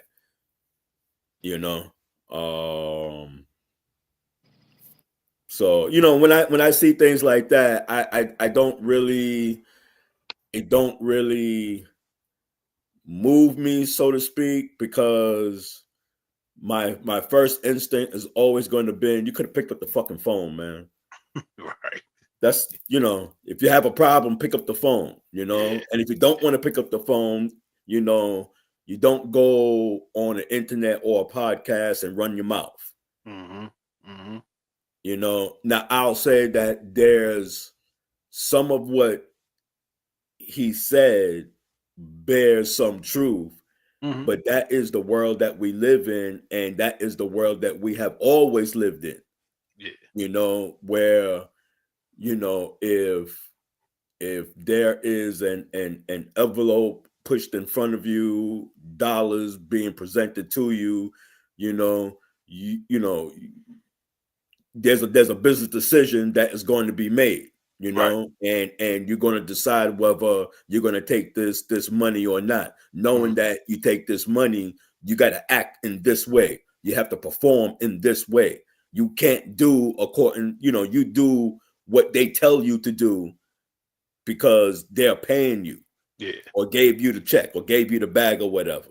Mm-hmm. And so we've always seen that. Yeah. I think, it could be debatable about whether it's more seen now because everybody has a podcast. Mm-hmm.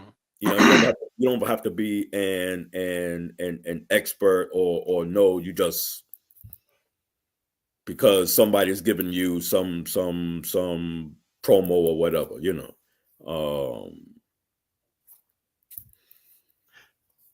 As I grow my platform, and I don't know, CB, if you saw, we reached 500 on YouTube. Oh yeah, congratulations, man. Appreciate you. You part of that. Thank you Yes, for sir. your contributions. Appreciate it. As I grow my platform and I try to find, my voice in this space, this podcasting space, in this world that we live in. I because I watch a lot of podcasts, and I, just because I like, to see the direction that it's going in, right? And I just, as the old saying, get in where you fit in. I know I don't want to be like the caricature, like, Shannon Sharp, because like I remember him as an athlete, very meticulous man. He was, real particular about what he ate. I remember him Yep, talking about I no remember. drinking and all those things. I remember him talking about those type of things, and, Yep, I and those were remember. type of things that gave him his edge, and made him the ball player that he was. And let's not forget, because all of us here got to see Shannon Sharp at his best. He was one of the baddest boys out there. You know what I'm saying? Clearly, he was one of the best tight ends. Really, really helped revolutionize the tight end position.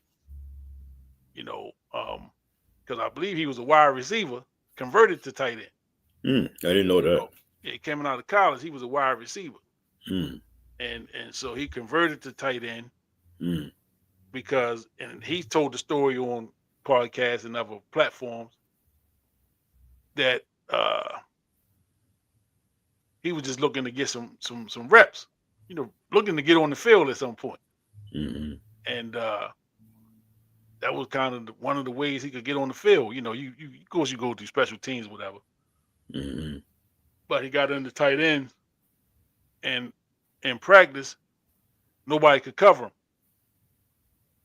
him. So that's kind of how he got into the position that he came in. Nobody could cover him, and he he blew up. He became a Hall of Fame tight end. And rest is history. But again, like as I try to figure out like who I'm going to be in this space, I don't want to be the type of show where we it's a lot of gossip and a lot of the he says she says type stuff, and all the stuff that's real popular. You know what I mean? Right now, man. I'm a sports guy, so I want to talk about sports in an entertaining way.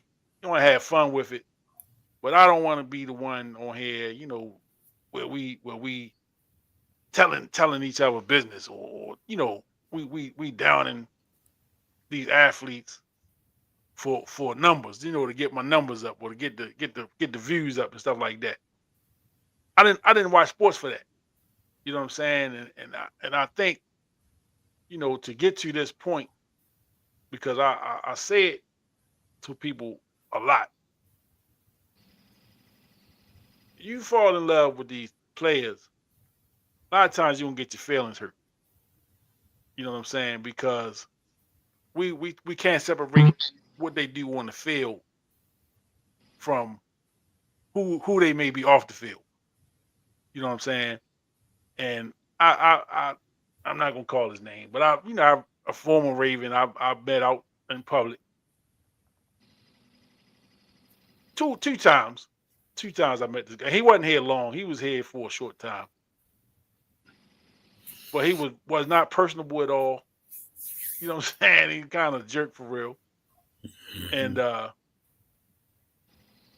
I couldn't take it personal because I was old enough to where like, man, maybe a little kid might have been a little more upset or hurt about it, or somebody a little younger, or somebody that just look at these guys as, these superheroes that they not. I just kind of took it for what it was. I'm like, all right, this is who he is. Because on both times that I saw him, he was a little standoffish like that. You know what I'm saying? And just kind of not personable. And the players don't owe us that. That's the first thing. Players don't owe us what we want them to be. You know what I'm saying? The same way with people that we meet in life. You know what I'm saying? We want people to be what we want them to be, or what fits what we need, right? And so with Ray Lewis, the greatest Raven that's put the uniform on, it's no doubt about that. And we ain't gonna play this silly game with how to be Dean. They talking about, remember they talking about Stover was the greatest Raven at one time. What about Justin Tucker? Jonathan Ogden is the greatest Raven. Stop it. 52 is the greatest Raven. Right. And I don't see it changing. And Lamar got a case. Lamar got to get some hardware to knock Ray out of but Lamar got a case. Right? He making a case. Let me say that. But today, Ray Lewis is the greatest Raven that's ever wore a uniform, bar none. But like Dean said, Ray Lewis is somebody that you either love him or hate him, right? And I'm talking about it's the antics, because while he was here, when he was in his prime, it was fans that just wanted just to be done with him. He's always preaching and he's always yelling, all of the stuff that didn't really matter to what happened in between the lines on Sundays. You know what I'm saying? None of that stuff mattered. And I'm just like, yo, this dude, if they trade this guy, they may never recover from that. Because he's just that type of player. He's that type of a personality on the field. Off the field, that's a whole nother thing. You know what I'm saying? And like you said, Dean, I've seen him on some things, and Ray is a religious man. He knows that Bible inside and out. And I actually know people that actually have been around him that know him, and they will tell you that like, this dude know that Bible. And this was like 25, 30 years ago when he first got here. As a young man, he understood. He knew that word like almost like a preacher. And that's not, everybody don't particularly care for that, right? That's one thing. I don't knock nobody for their beliefs or what they believe in. You know what I'm saying? I don't knock them, but he is the type of person that he again, he gonna speak his mind, and he speak with conviction. So people going to pay attention to what he's saying because the way he speaks. You know what I'm saying? He speaks with a certain authority, right? And so for the and when you're on these podcasts with these people, you know what I'm saying? They they asking you these questions to get a certain response out of you. Oh, sure. Right? And so for Ray to respond to the question the way that he did, because I don't think the question actually would have led him down the road he took. I don't think the question was that deep of a question. He basically asked him, did he think about did he think he would be a media type superstar after football? And Ray went where he went with it.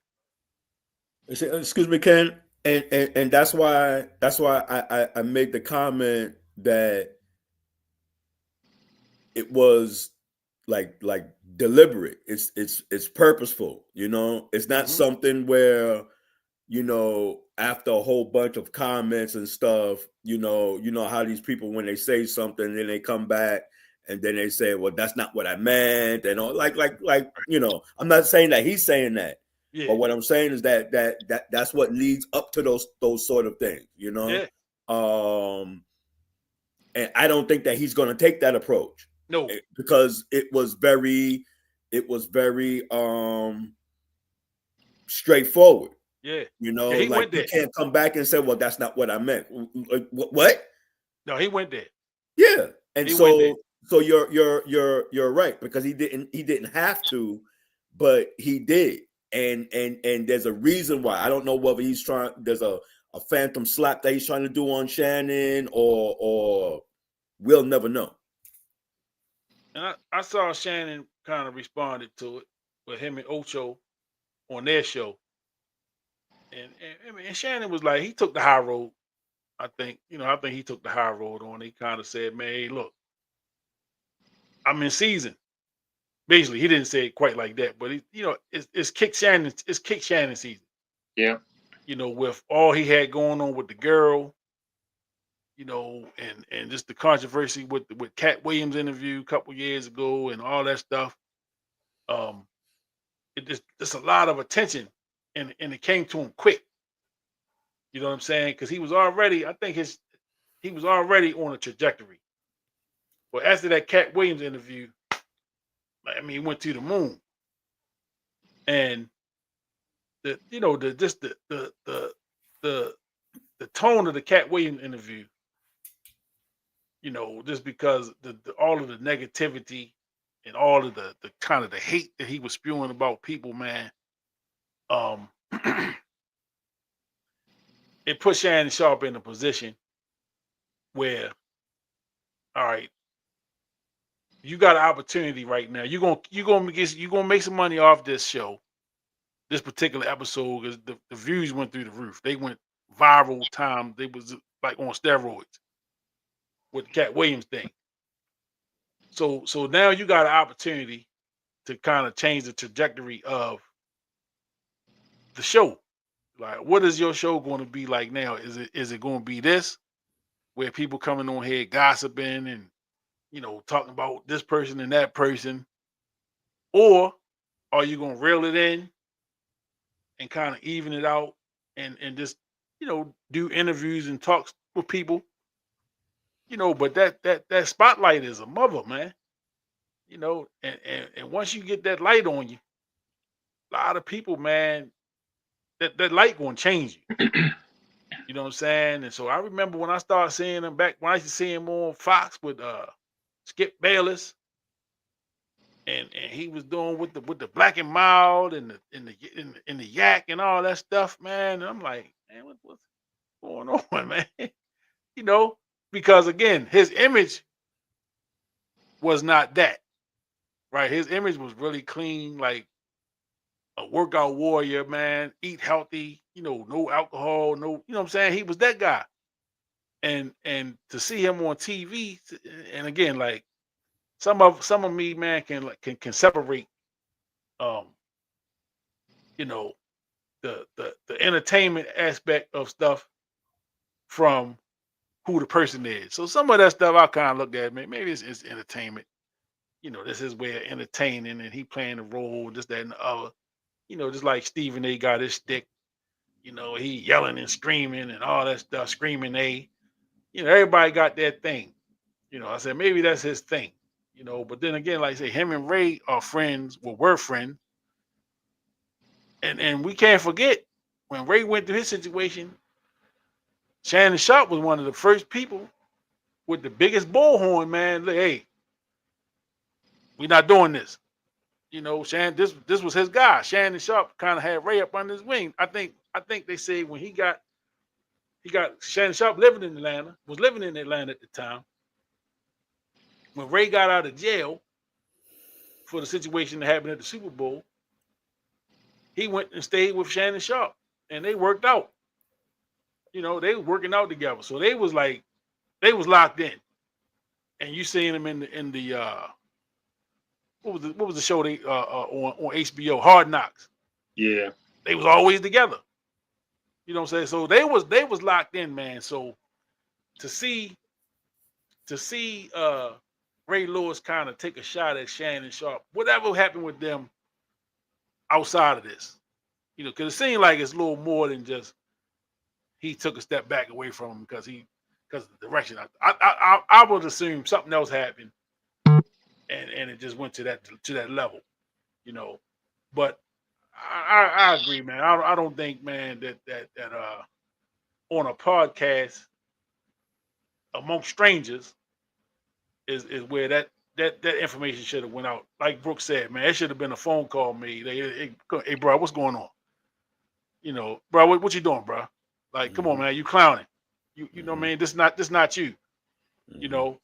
And if I would hope, if y'all two brothers seen me out here buck dancing and on my best Jason Whitlock, that I would get a phone call. Hey, Kenny, come on, Kenny. Yo, Ken, what's man, going on, Ken, what we doing, man? Yeah, call me, please. Yo, I'm gonna holler at you, Ken, man. I'm gonna be like, what happened, man? So yeah, I think Ray should have called the brother. Well, they should have had conversation. It shouldn't have came out like that, And now, every time Shannon Sharp goes somewhere, he's gonna be asked about Ray Lewis. And every time Ray Lewis goes somewhere, he's gonna be asked about Shannon Sharp. So it ain't over. It's gonna continue. But what? I don't think on Shannon's part, there's a part of me that says I don't think Shannon cares. Yeah. I don't think that he cared like that. Because if you're getting the check, you don't care. And you have to be in that mindset before. Well, you should, I guess. That these are the sort of things that is going to happen, and is it worth it? Mm-hmm. That's a business decision, and he made it. Yeah, he made it. He made it, and in public, very public. If you're the type of dude that was known for like not drinking and all of that, and now you kicking the cognac back, you finding that secret in the bottom of the bottle, you looking for that secret. Yeah. And let me say this. I don't know which one of y'all said it, but anytime Jason Whitlock is praising you, well, you going down a slippery slope. Right. Exactly. Anytime that brother is praising you about something you said, you better be running. You might want to run to the altar. Yeah. And get some prayer. Get that up off you. Because he I'm not gonna do it. We talked about him enough too. Yeah. I'm sure he's gonna say something that's gonna piss me off in a couple weeks. And I'll be back on here. I ain't heard him say nothing about Dion yet. I'm sure he had something to say about the loss last week, and Shador not being the starter. I'm sure he got some stuff to say about that clown. So let's wrap that up. I got a couple more things I want to hit on before we shut it down. As the football season kicks off, NFL season kick off Thursday night. The Philadelphia Eagles, the champions from last season, go against the America's team, the Dallas Cowboys. Jerry's boys. So next Tuesday when we come back, and I'm gonna have these technical difficulties ironed out once again. I'm gonna get it straight next week. We'll be able to talk about the Ravens' first game in detail. We'll be able to look at, they play Sunday night against Buffalo. Is it a road game or a home game? In Buffalo. Ooh. In Buffalo. So we get to talk about that next Tuesday. So I'm gonna turn the tide from the NFL and roll over to a former NFL guy. Old Belichick got his welcome to the NCAA moment last night. I don't know if y'all fellas watched, But it didn't. The one thing I want to tell people, man, with Belichick going to North Carolina, Tom Brady ain't coming with him. Tom Brady ain't on the side. Tom Brady ain't calling the plays and throwing them passes, buddy. You know, so they talk about, you know, people talk about Jordan ain't win till Scotty got there. Belichick ain't win nothing until old Tommy got there. And he ain't won nothing since he left. And Tommy was bad enough to go to a whole nother team and win a Super Bowl. That's crazy. Right. So, that's crazy, man. But Belichick, man, you know, he got a whooping last night in Chapel Hill, and they brought all of the celebrities, all the Chapel Hill alumni. Mike Jordan was at the game, and Lawrence Taylor was at the game, and wow, you know, Damn. it was star studded. Damn. You know, and that's crazy. Yeah, they TCU. That's a basketball school, man. Yeah, and TCU whooped them. You know, I mean, almost like they stole something. Like TCU said, "Oh, wait a minute. This homecoming for them? Like we gonna come here? They just gonna roll over us, huh? Okay, we got something for that. Put the foot to ass early, and didn't let up. You know, so you know, Belichick. I'm for one. I don't believe he's a college coach. I think he's a professional football coach, and he belongs in the NFL. If he's gonna be coach, he belongs in the NFL. And I think his ego, you know, the fact that nobody was reaching out to him for a head coaching job, I think that did something to him. You know, I think that did something to that ego of his, because when you get 6 Super Bowls and people calling you the greatest coach that ever did it, you know, greater than Lombardi and all these other guys that we heard about for all these years, and you know, Belichick, the Patriot way, and I mean, man, it's all right when you're winning. That Patriot way, all that stuff look good when you're winning, but boy, when you're losing, you know, because he had Cam Newton up there one year, didn't he? That's right. Cam Newton was a quarterback, and you know, it just wasn't looking good for Belichick. And New England went on ahead and we're gonna go ahead and relieve you of your duties, sir. Thank you for the 6 Super Bowls, though. You know, thank you for the 6 Super Bowls and all the great years that you know you did it, and the hoodie. You know, he cut the sleeves off. You know, he had the whole persona and shit. You know, yeah, what do he say on the next week? You know, he real stoic at the interviews and stuff, man. People, oh, that's great. You know, Belichick, man, you know, it's all about the team. You know, they don't introduce the offense or the defense. They come running out all that shit they were saying, man. You know, I'm going to get on my little 2 cents. All that shit they were saying about Belichick and the Belichick way and the Patriot way and all this foolishness. Now look at his ass. He is in North Carolina, and they're not even a blue-bred football school, man. He is at North Carolina in the ACC football, man. And they had him on prime time. The only game yesterday. Like I can't remember, and I'm not even a college football dude, man, but I can't remember North Carolina playing football in like prime time. Like when Lawrence Taylor was there, and they played at like 11 o'clock on Saturday morning. Nobody watched no North Carolina football, man. Nobody didn't care about the ACC. Carolina didn't watch North Carolina. Look, nobody cared about the ACC till Florida State jumped into the ACC. You know, Florida State, and I think Miami came into the ACC at some point too. Nobody cared about no damn ACC. You know, but hey, I ain't hating. You know, Bill. What was the score? What was the score in the game? It was like 40 something. I mean, it was a blowout. 40-14.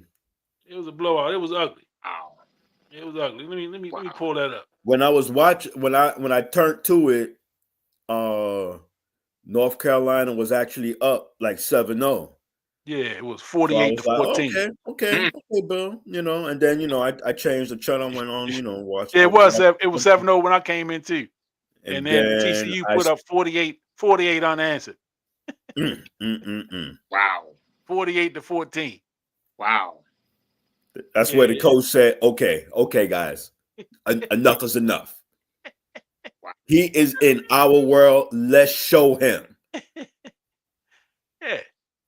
Yeah. When the TCU that old Prime and them beat when they first game in Colorado. I don't know. Yeah. It was one of the TCU was the runner up the year before, remember? right. They were they lost in the national championship. That's the championship, right. And they came in there and they said, oh, they gonna blow Colorado out. Deion and them said, no, not today. And I tell you, man, I couldn't help but look at this Belichick move as and not compare it to Deion. Mm-hmm. Because to me, is they push him out there on the college level with all this fanfare, all these celebrities showing up at the game, and we all know what Deion did, and we all know how prolific he was in changing that program around out there in Colorado, and we all know what he did at Jackson State. So to me, man, this Belichick move is a counter move to Deion. Mm-hmm. I mean, you got the Jackson Five, and then here come the Osmonds. You know what I mean? And You got Dick Clark, and then you got Soul Train. Yeah, you dig it? Uncle Nils, and then you got Dick Clark. Exactly. I'm with you, Dean. Yeah, so you got Deion Sanders, and now here come the greatest football mind, they say, ever, and Bill Belichick. Deion, man, must be the money. Deion had the beautiful women. And who Belichick got up on his hip? Yeah. A 20, is she in her 20s? 24-year-old. 24-year-old up on his hip. Bill bought 80, ain't he? Yeah, he got to be up there. He's up there. And I don't know what he's doing with her, but he got to have some help. He has some, I know he has some gadgets for that offense. I know he got some gadgets behind closed doors with that 24-year-old. So he's being introduced. The Osmonds had a song out called "One Bad Apple,"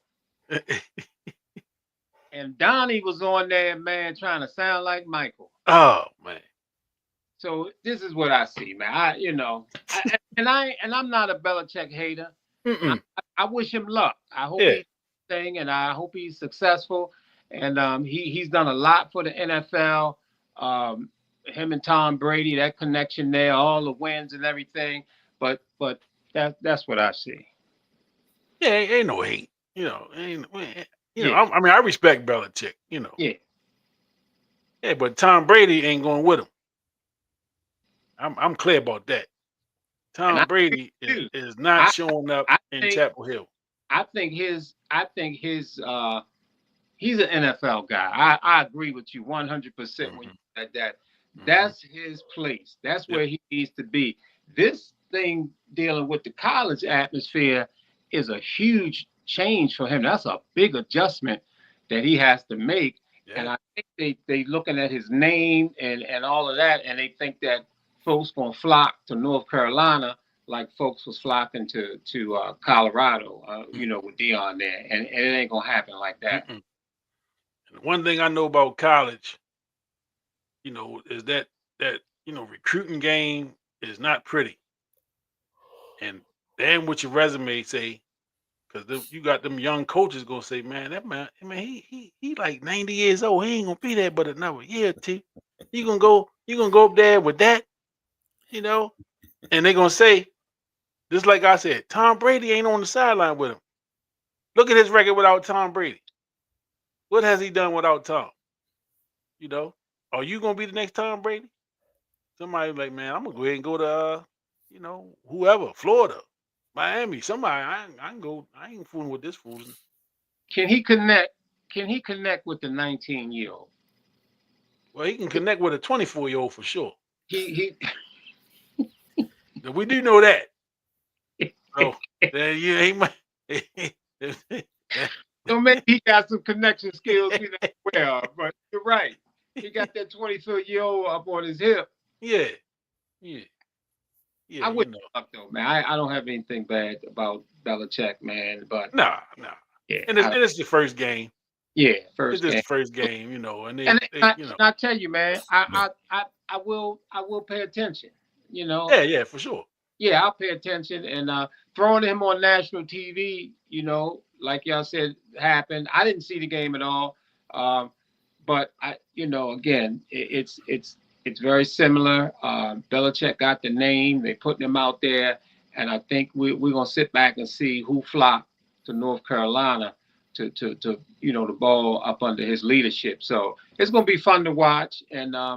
Um, and now you know, and again, you know, I still say it parallels with our guy Dion.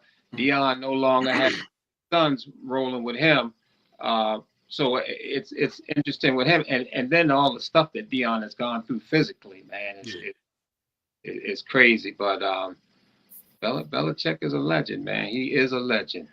And one thing about it, you're not gonna be able to help but pay attention to it because they're gonna talk Being about your, him every week. gonna be in your face, yeah. Yeah, it's gonna be ESPN, the radio. It's gonna be in your face. So you ain't gonna be able to help but to hear about it. You know, and God forbid he go, you know, 5-5 or something. Right. Then they gonna be trying to run the man out of Chapel Hill. You know how they do, man. The media is terrible. If he's Media is terrible. successful, if he's successful this year, I think we might be looking at a North Carolina Colorado matchup very soon. Oh yeah. Wouldn't that be made for TV? Yeah, exactly. He might end up because if Harbaugh don't get his stuff together, he could end up in Baltimore.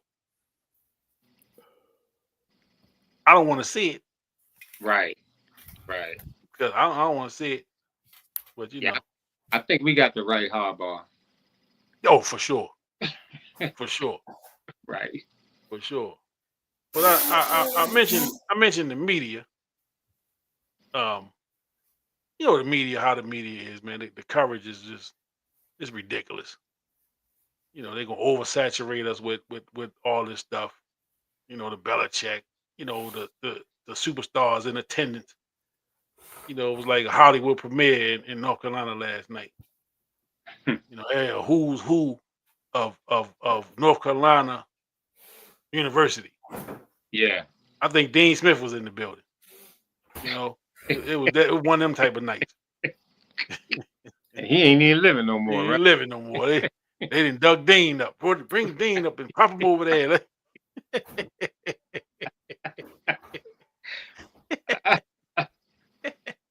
You know, Dean Smith was in the building. But with the media, right? They did this kid, Arch Manning. You know, we heard pretty much since the season ended last year, he was going to be the front runner for the Heisman Trophy and you know national championship and all this stuff and the Manning pedigree and all the stuff we heard. And you know, he laid an egg Saturday. You know, I mean, they played against Ohio State, so Yeah. you know, Ohio State is you know one of the top teams in the To country. be fair, yeah. You know, so I didn't see the game, so I can't tell you what I saw or nothing like that. I didn't see the games. I don't know. I just heard the conversation about him afterward and how he didn't live up to the hype. You know, and I think man, that's the one thing that you know because of his name, he came with a certain cachet because of who he is. You know, regardless to what he accomplished on his own. Because I don't follow football enough to know, you know, what he was prior to getting to Texas. I just know who he is and who he comes from that lineage. grandfather, two uncles, all NFL. Both uncles are Super Bowl champions. Who's his daddy? His daddy is the brother that didn't make it. That didn't make it. Okay. I can't remember what his name is, but they say he was a good quarterback. Yeah, and I remember that other one's supposed to been good too. Yeah. I think they said he didn't. He just had injury issues. Injury. Yeah. That didn't allow him to to get to that level. Yeah. But the pedigree, Archie Manning, of course, we know what he did in the NFL in the 70s and early 80s. And then Peyton and Eli, both Super Bowl winning quarterbacks. And now the nephew is trying to carry on that Manning name. And the media does what the media does, and in comparison to the Sanders boys, how they were scrutinized and criticized for basically being kids, for basically just, sometimes they're a little over the top, but they not in no trouble. They not in the police blotters. You know what I'm saying? They not out here hurting nobody. They basically being kids, and and I think the thing that got taken away from the Sanders boys with their so-called their arrogance and their bravado and all that stuff, man. These boys didn't grow up rough. They didn't grow up in the hood, and they don't have a survival story, man. They grew up with it. Their daddy had it, and they didn't have to have that struggle, man. So they don't know the struggle. They don't have their humility is a little different than somebody that didn't have nothing and got there and just kind of humble. You know what I'm saying? And y'all know I'm a John Thompson guy. And Big John said, when Georgetown was at their peak, he said, man, we wasn't humble at all. He said we did it our way, and it wasn't in a shy way. You know what I'm saying? And if you wanted to fight, we would accommodate that. Absolutely. You know what I'm saying? But understand, we was out there hooping. Them boys was playing football, man. They was balling, and they did it in their own way. And their way rubbed a lot of people the wrong way for whatever reason, and we ain't gotta get into that. We know what it is. They rub people the wrong way, and then here comes Arch Manning, of the Manning family, the first family of football. I heard somebody say today. This first time I ever heard that, but the first family of football. Who knew? The Mannings, right? So I guess you the first family of football. You act a certain way. You act like you've been there before. All that nonsense people say. And we talking about sports. Right? We talking about competitive sports. You're acting like you've been there before. Could be the last time you get there. There's no promises, no guarantees, right? So if you score a touchdown and you want to dance, have at it. Because who say you're going to get back in the end zone next week? Who say you're going to run for 200 yards ever again in life? And we also got to remember, sports is entertainment. Sports is entertainment. And so with the Sanders boys, the criticism they took for their personalities and the way that they act, the bravado and all that stuff, is I think it's overdone, because we expect people to be what we want them to be. Like and I said that earlier. I said that earlier when we were talking about I don't even remember what we were talking about. But people want you to be what they want you to be. You know what I'm saying? And so if my quarterback, I don't want my quarterback running the football all the time and trying to make all the plays and doing all this, and he's selfish. All the stuff we used to hear about Lamar Jackson in them first couple years. and he only gonna be around for what 2-3 years. He can't last playing like that. What we in year 8? Two MVPs later, should be 3. Should be a running back, right? But he didn't fit the mold. He didn't fit what somebody else wanted him to be. So now we got this young fella in Texas of the Manning family. They put him on this pedestal before the season. They hyped him up all off season. He gonna be the front runner for the Heisman. He gonna lead Texas to the national championship. He was the best quarterback on the roster last year. He should have played more. All the stuff that they were saying, and he go out there in game 1, week 0 is what they call it. I don't know why they call it that. Week 0 in college football, and he looked average. He looked average from all accounts. There were throws that he was missing that quarterbacks at that level should make. There were plays that he didn't make.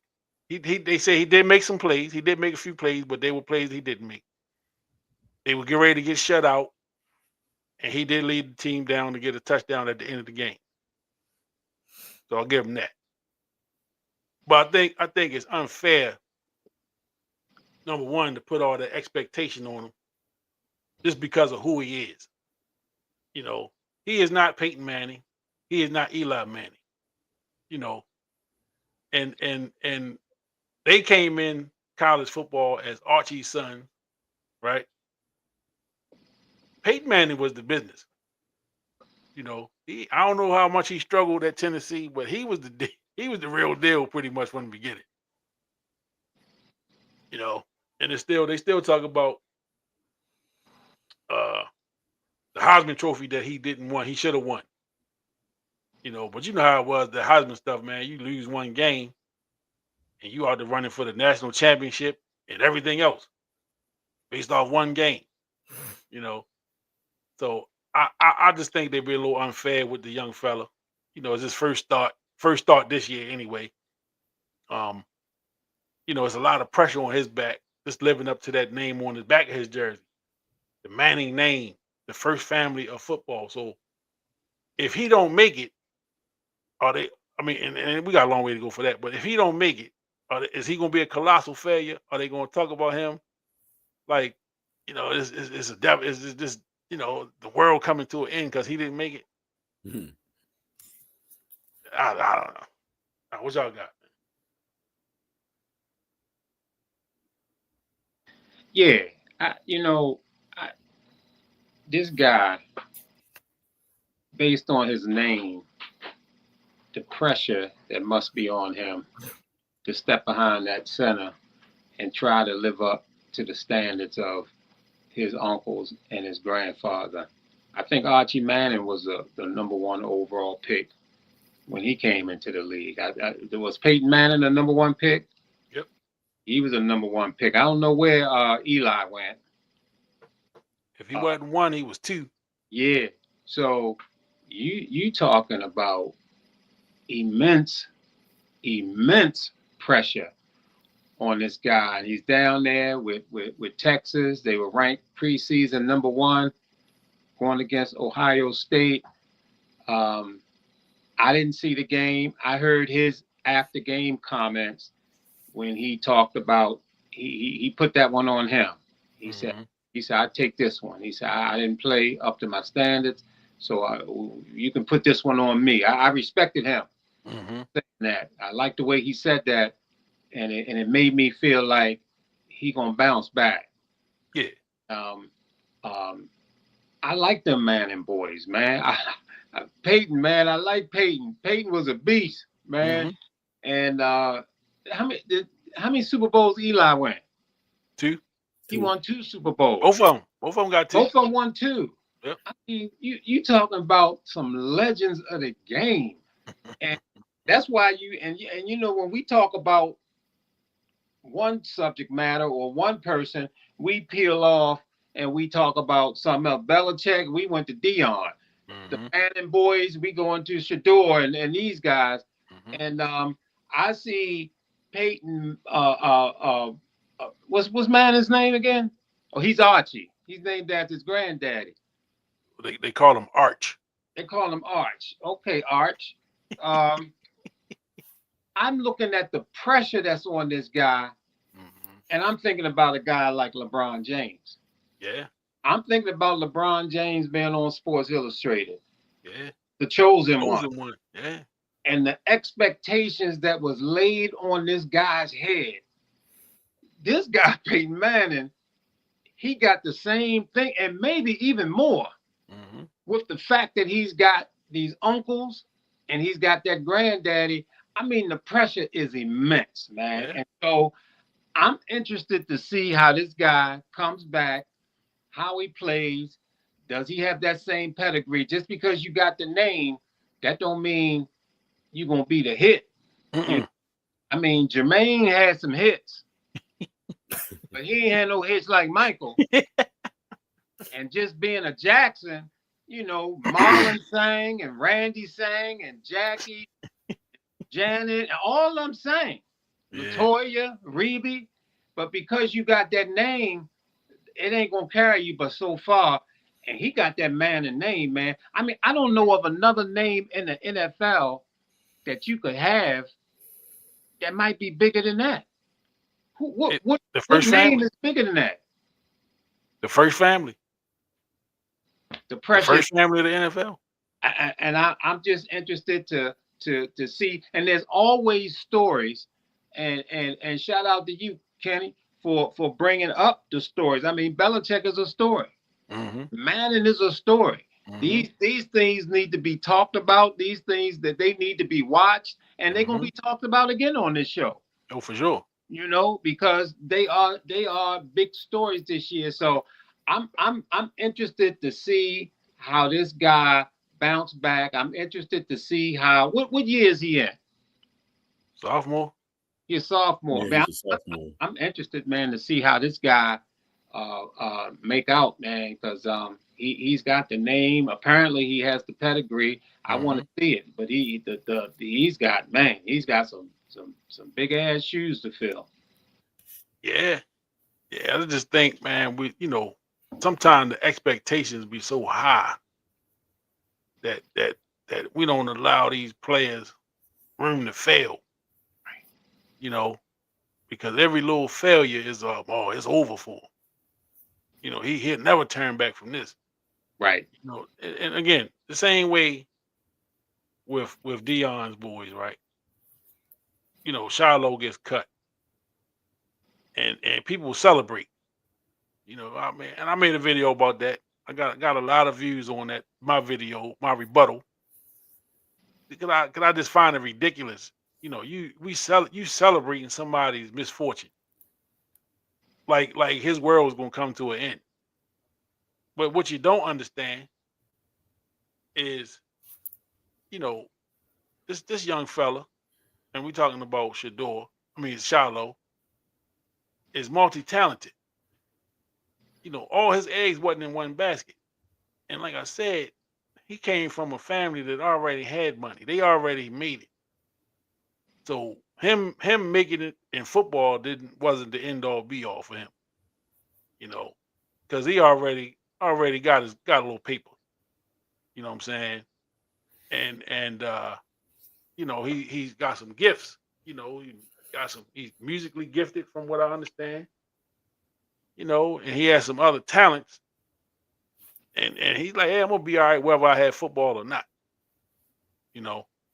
And I just think sometimes we get lost again with these athletes, man, because we just think we only know them as athletes. You know, we don't know them as people. We don't know what their other talents are, what their other interests are.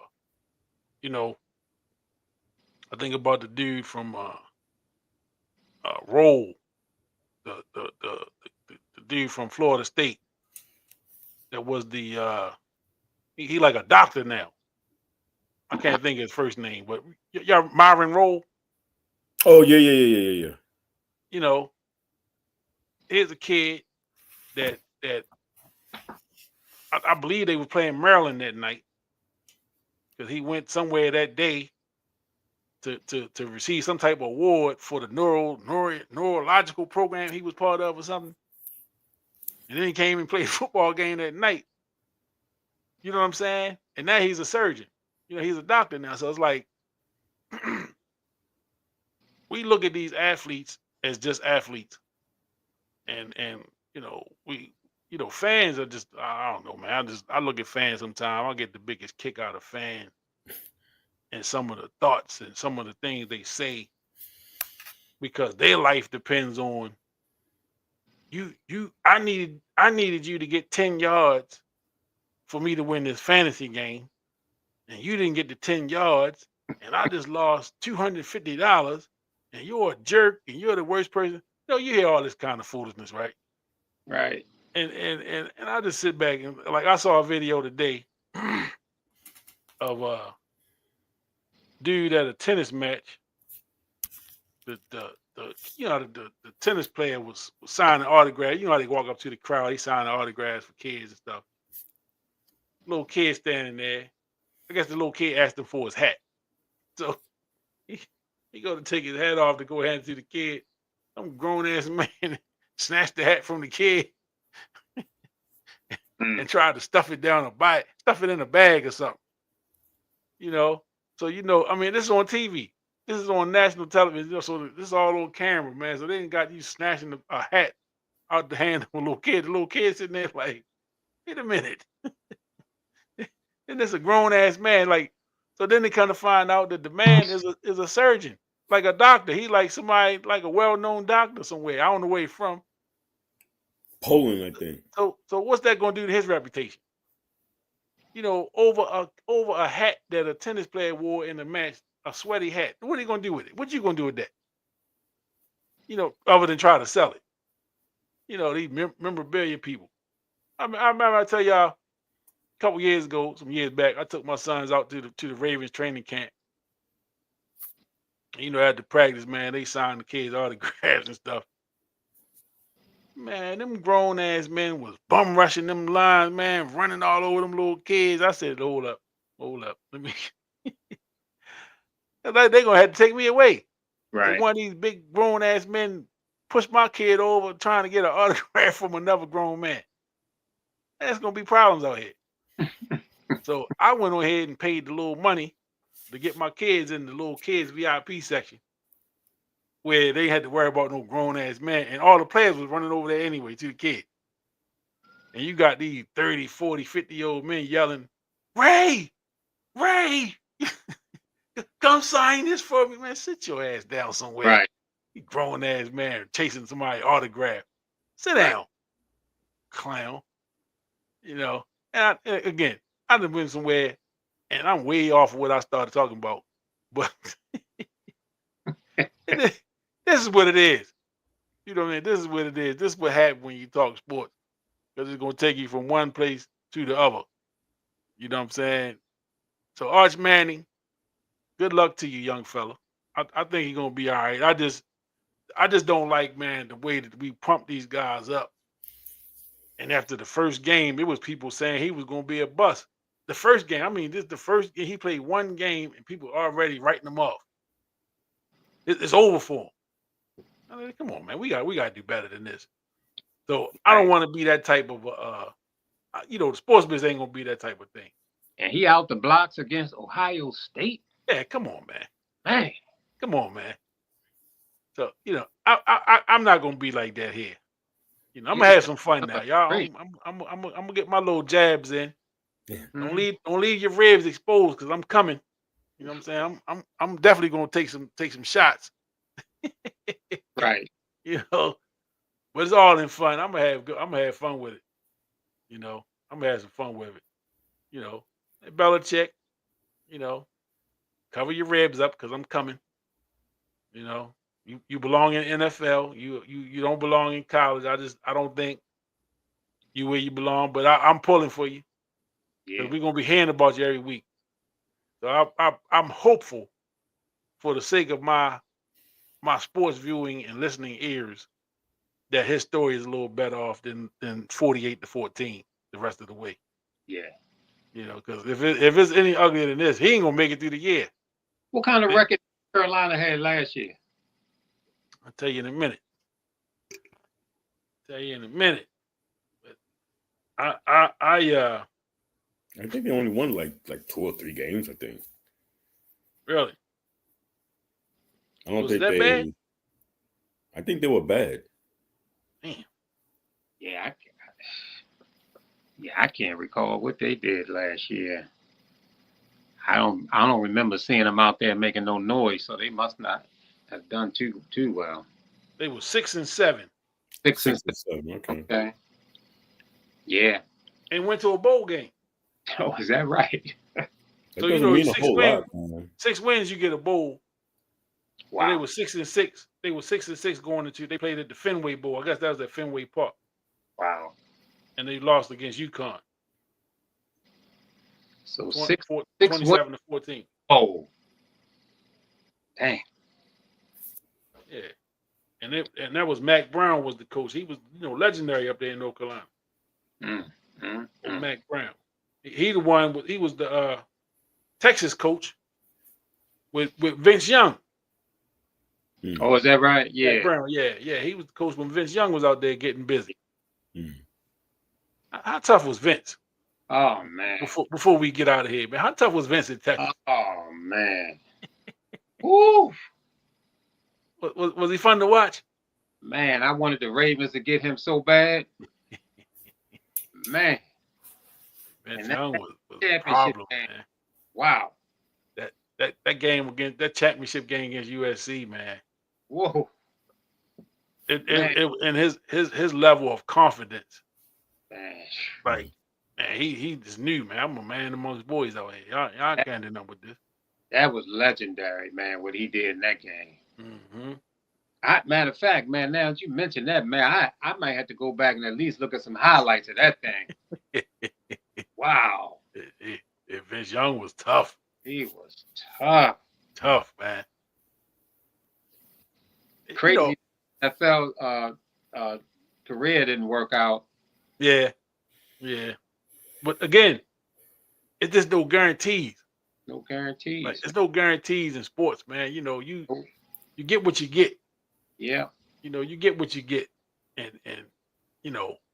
for whatever reason, it's been a flood all summer long on my feeds, on my social medias, man, of Len Bias highlights. And forever one of the biggest what ifs in sports, from my perspective anyway. Because of course we was right here in Maryland, man, so we got to see Lenny probably a little more than most. And I'm still amazed. I watch some of them Maryland games still, man. I see them highlights. It's still amazing to see how tough that dude was. Mm-hmm. And man, we got what we got. You know what I'm saying? All we can do now is speculate. What would have happened? You'll never know. Man. We'll never know. And up there balling with Larry Bird and Kevin, Robert Parrish and Dennis Johnson and them boys. Man. Unbelievable. Wow. Unbelievable, man. But I mean, it just one of them things. We got what we got. Wow. And we was hopeful that it was going to be that at the next level and more. It just wasn't meant to be. It just wasn't meant to be, man. and Cam Newton is another one. Cam Newton, he scrutinized a little bit because he didn't get the big one, which I think that's unfair too. Yeah. We always look at, well, he didn't win the championship. It's not easy to win. It's not easy to win games every Sunday, first of all. He got there. He got there 15-1. Like, I mean, they rolled that. Carolina was rolling that season. They were rolling, man. And he was with the Superman shit, man. Yep. That boy was balling, man. He was one of them ones, man. And for whatever reason, it just when it started going bad, it just went bad. And I don't think he got to the point where he was just terrible. I think it was injuries. Yeah, he had some injuries, but he just didn't. I think he was never like terrible. Like, he was never terrible. How some people when they fall off, it's just ugly. Mm-hmm. He was never that bad. I just think, like you say, with the injuries and then sometimes situation. He up there in New England. They had Mac Jones. They got him. So it's like, who you gonna play? You want to see what the young guy got. We know we ain't going nowhere. So let the young boy play. And you gotta live with that. We can do this all night. This to throw the names out there and the what ifs. The woulda couldas, the shouldas. Yeah, it's a lot of them. So we kicking off. What I was thinking earlier. What would have happened if Hector Camacho went up against Sugar Ray Leonard in their prime? Because that was a fight that was talked about but didn't come about. Yeah, he beat up an old Sugar Ray Leonard. Yeah, but he wouldn't have been able to do nothing with prime Ray Leonard. Yeah, it happened way after. Yeah, he wouldn't have been able to fool with no prime Ray Leonard. Even look at Bill Walton, if he didn't have the foot injuries that he had, or even Penny. Be careful with Bill Walton around here, man. he was hot. He was hot on the sports mix at one time. Neil be done dialed up. Let me get on there.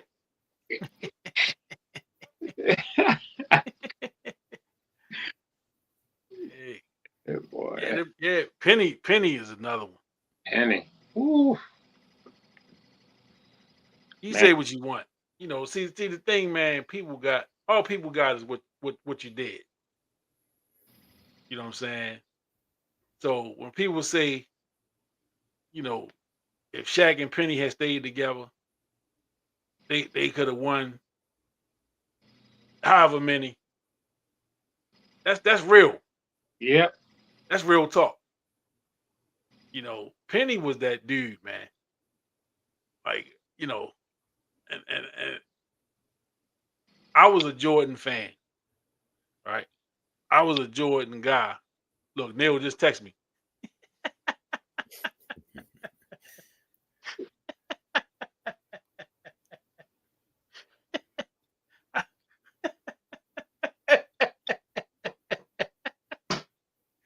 Bill Walton is his dude. Say his ears perked up. Boy. You put up Bill Walton.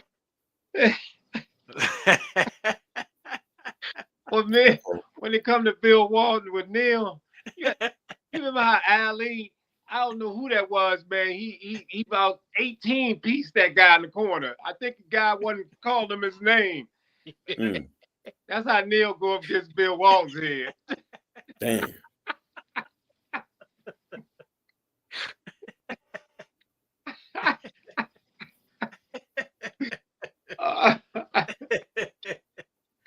Oh man. But Penny was that deal, man. Yeah, Penny was that. Penny was the real deal. Like Holyfield. He was that. Yeah, no question, man. And he came in the league that. He ain't need no grace period. Nah. He came right in the league. Like, okay, this is what it is. Yeah. And he was the next. See, to me, Penny was the next level. He was gonna be the next level Magic Johnson. He was Magic with athleticism. Yeah. You know what I'm saying? He had the vision of Magic, but he had the athleticism. Damn near Mike Jordan. Yeah, man. You know what I'm saying? Penny was cold, man. He was, man. Penny was cold. He was. And like I say, we got robbed out of his prime with them injuries. Mm-hmm. But Penny was cold, bro. I mean, yeah, man. Tough. I saw a clip where Julius Erving was interviewing Mike Jordan. Mm-hmm. and he said, and he was saying, he said, the transition in the league. He said, Dr. J talking, a guy like me is on the scene. He said, and then here you come, Jordan, and you on the scene to take over that mantle. He said, who do you see as somebody who can be the next one to take your place? Mm-hmm. He said, Penny Hardaway. Yep. Jordan said, Penny Hardaway. He said, Yep. Guys got it all. It was Penny Hardaway. That came out of Jordan's mouth. So we sitting here talking about this guy. If Mike Jordan is saying that, then absolutely, this guy was a star. And he was fun to watch. Yes. He was fun to watch, man. And just to think, man, if Shaq and Penny was stayed together, oh man. Yeah, man. It's just one of them things. Another one of them things. What if? Because I people, it was always the Penny Hardaway or Grant Hill. Right. And Grant Hill was tough. Oh yeah. Tough. Yep. I just like Penny better. Me too. I like Penny better. I felt like, all things being equal, if the two of them had careers without the injuries, without the major injuries that they had, I believe Penny would have edged them out. That's just me.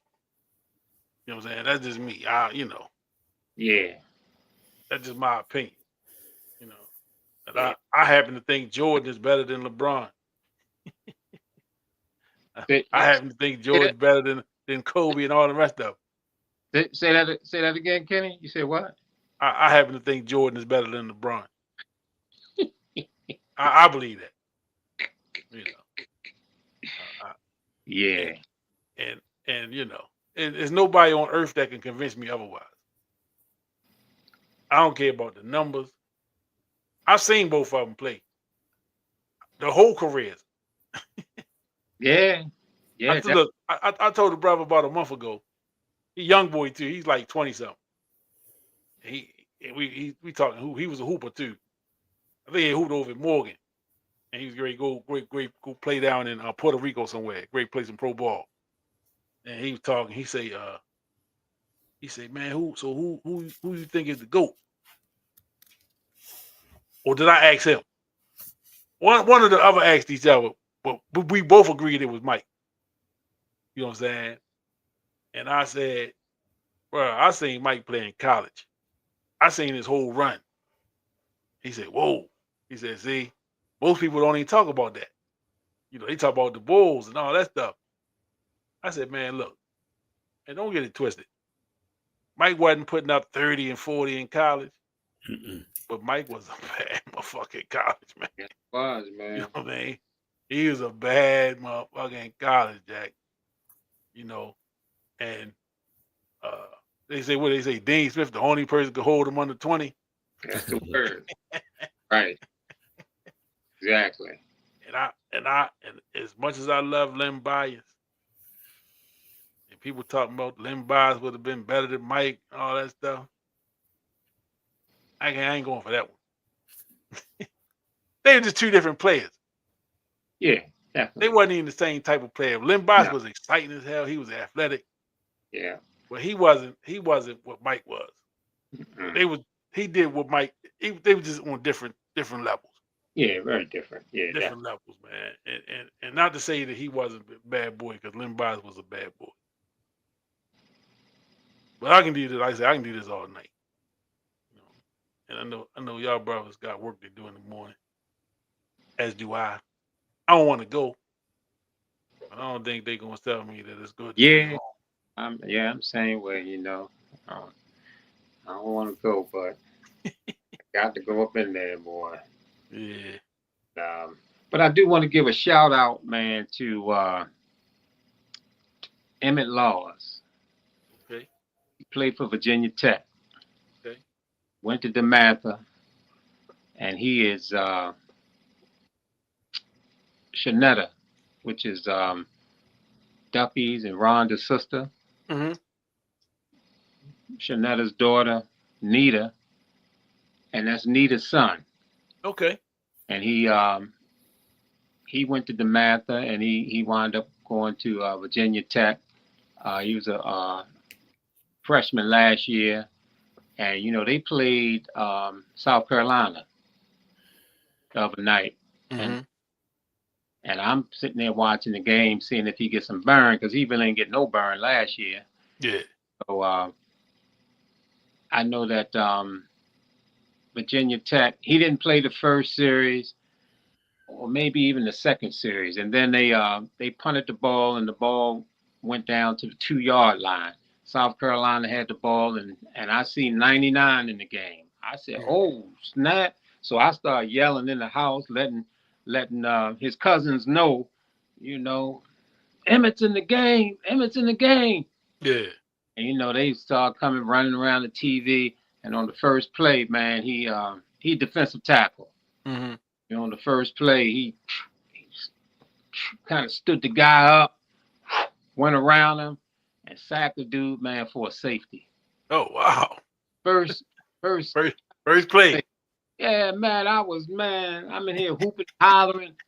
I think he wound up getting another sack later on, maybe half a sack in the game, man. But his mother and father were down there, I'm sure, watching the game, and just to shout out, man, that, some homegrown talent that was close, that's been up, in my house. That What's his name again? Emmett Laws. Emmett Laws. Yeah, he be on the lookout for Emmett Laws. Virginia Tech. Yeah, keep him on your radar. Hopefully, there's more to come with him. Yeah, for sure. That's good stuff right there. Yeah. And I know, when you see somebody get on that stage, it's a whole different thing. Absolutely. It's a whole different thing, man. It's just like when I seen old Terry Nolan dunk on that 7-footer from Florida State. Oh man. His freshman year. Man, I'm in the house jumping around, man. And I ain't had nobody to talk to. I'm just jumping around. Ain't had nobody to give a high five. I'm like Jim Valvano running around that motherfucker, looking for somebody to shake hands or something. Yeah, I hear you. Man. So that I know that's a good feeling. I know that's a good feeling, man. Well, when you settled down, you did send me that clip. You did send me that clip and had me running around too. Yeah. And that was back when I had the what's the thing called when you can stop the live TV and rewind it. Yeah, I had some of that action going. Yeah. I said, man, I can't wait till Sports Center come on. I got to record this one now. That was nasty. he got two. Sports Center? I'm sure it did. It had to. I'm sure he did. Yeah, he got that boy chest to chest too. Wow. Yeah, Brooks, I got that clip somewhere. I'm gonna send it to you. Okay, cool. Yeah, that was one of our kids. One of the kids, me and Dean coached up. Yeah, man, that was nasty. He got to the big stage. He was a freshman at George Washington. Right. And they went down to Florida State. He was on the road, and he caught that boy, man. And because I had seen him play, I said, he great trying to flush that shit on that boy, man. Mm-hmm. He got to step on him, and once he extended, and Terry ain't was 6'2". Right. Ooh. And he got up on that boy. I thought he was like 6'8". And Terry said, "Nah, coach, he was 7 feet." 7 feet. Oh shit. Mm. Oh shit. Yeah, he banged that thing, man. Did he? Sheesh. Did he? I was all at work, man, showing people. Yes, sir. So Emmett Laws. Yeah. Virginia Tech. That's what's up, man. I'm gonna definitely be tuning in, checking them out. That's the one thing. I mean, I'm working a lot, but I'm gonna make sure I'm gonna be intentional about watching some college football this year. Other than Colorado, I'll definitely, you normally watch them. I watched them Friday night. Fell asleep on the game Friday night. Yeah. But be a little more intentional about watching some college football this year. and kind of seeing some games and you know, just getting into that football mode. So we kicking off Thursday night NFL homecoming for the Eagles. They got the Cowboys coming in town. You know, they should probably win 47-7 or something like that. I wouldn't be surprised if the Cowboys beat them. Just based off everything that was going on with Jerry Well, and the trade, Michael Parsons might be you might can sneak one. Nah, Damn, bro. nope, nope, Damn, not bro. gonna happen. not just Have some face, brother. Nope,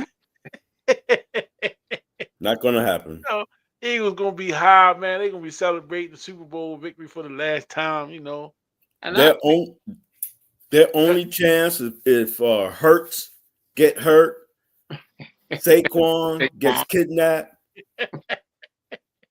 they O-line lose some weight, right. somebody sneak a crack pipe in their room the night before and they come to the game, they done lost 75 pounds. I was gonna go on FanDuel and put a little money on the Cowboys to win. So you telling me save my money? I'm pretty. What are the odds? I have no clue. But Philadelphia, I'm they sure have to they're be not the favored. favorite. I'm sure they're not favored to win the game. So if whatever you put on them is gonna be a good return on the money. Mm-hmm. I think Philadelphia's 8.5. Yeah. I thought I heard something that they were like 8.5, maybe. If I drop a 20 on them, that'd probably been my lunch money for 2 days. You know, 2 Happy Meals. So I'll go ahead and spend that on the Cowboys to win. Right. And next Tuesday now, if y'all see me in some shades and I'm on some other shit, y'all know I done hit. You know where it came from. Yeah, you know he didn't hit that the Cowboys win. He got it. Y'all be in here acting real funny. How you Brand like new. I might Baltimore? even have some stacks of money sitting right here on my laptop, stacked up high enough so the camera can get it. Mm. How you like Baltimore and Buffalo? Oh, Baltimore gonna win that. I ain't never picked against the Ravens. Ever. I believe they're gonna go 17-0. Every year. It's never been a game where I said the Ravens ain't got a shot. Even when they was bad. Except when they had Kyle Bowler. Well. I remember those days. And then there were those years. And just for the record, Orlando Brown was not the player I was talking about. It was not the guy you was talking about. He wasn't the player that I was talking about that was funny acting and all. That was not him. That was my guy. Yeah. You know. Yeah, but them Kyle Bowler years was pretty lean. He could throw a football from his knee through the goalpost though from 50 yards. That's what they say. Yeah, that was impressive. You know. Then he had the 2 back-to-back games against Green Bay and the Jets. Else. It was the Jets. Yeah. Yeah, they was like, this is what we've been telling you guys. We've been telling you. Games didn't mean nothing. They meant nothing. They've been telling us this is who he was. We've been waiting for this guy. We've been waiting for this. Look, I lost my earphone. Talking about that man. This is the same way he used to throw passes. Exactly. Dropping them. Yeah. Brian Billett.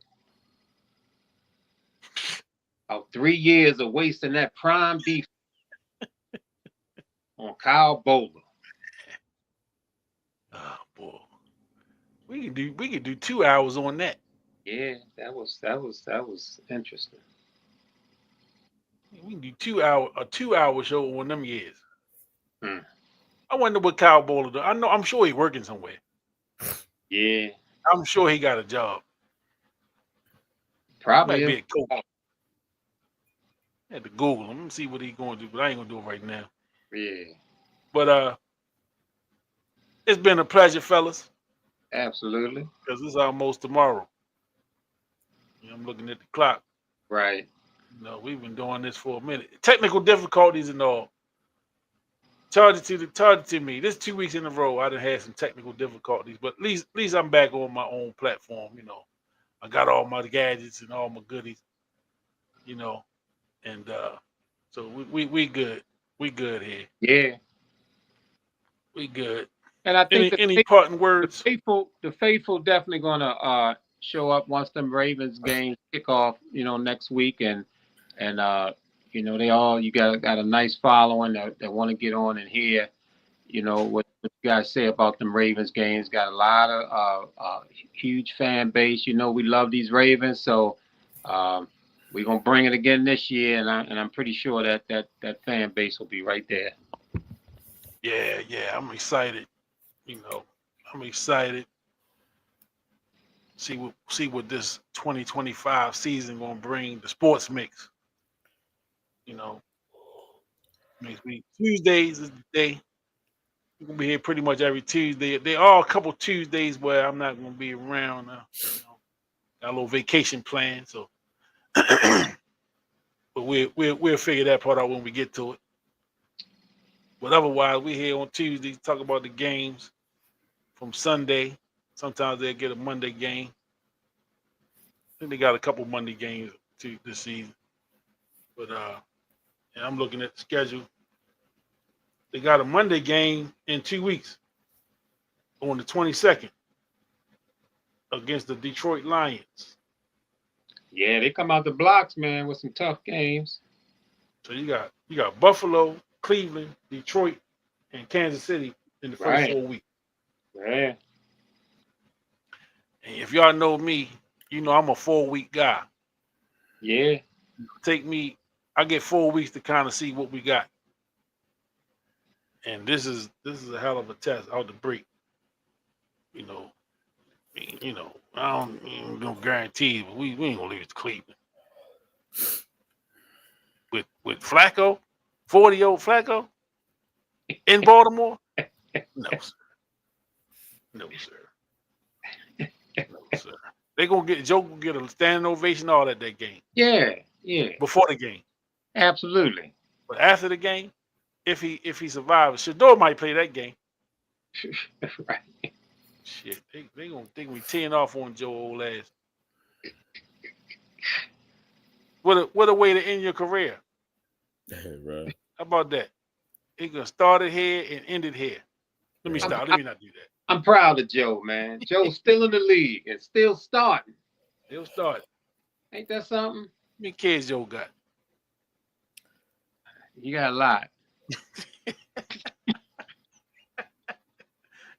He's a Hall of Famer in that department. Joe was throwing down, man. Joe said when he wasn't playing football no more, he was around all them kids. He said, man, I had to find me a job, man. I had to get back in that league, man. He said, I love my kids, man, but yeah, dang, I got to go. I got to go. Go. Yeah, Joe wasn't playing around, Jack. Shit, Joe started working out again, man. He got him a job. Yeah.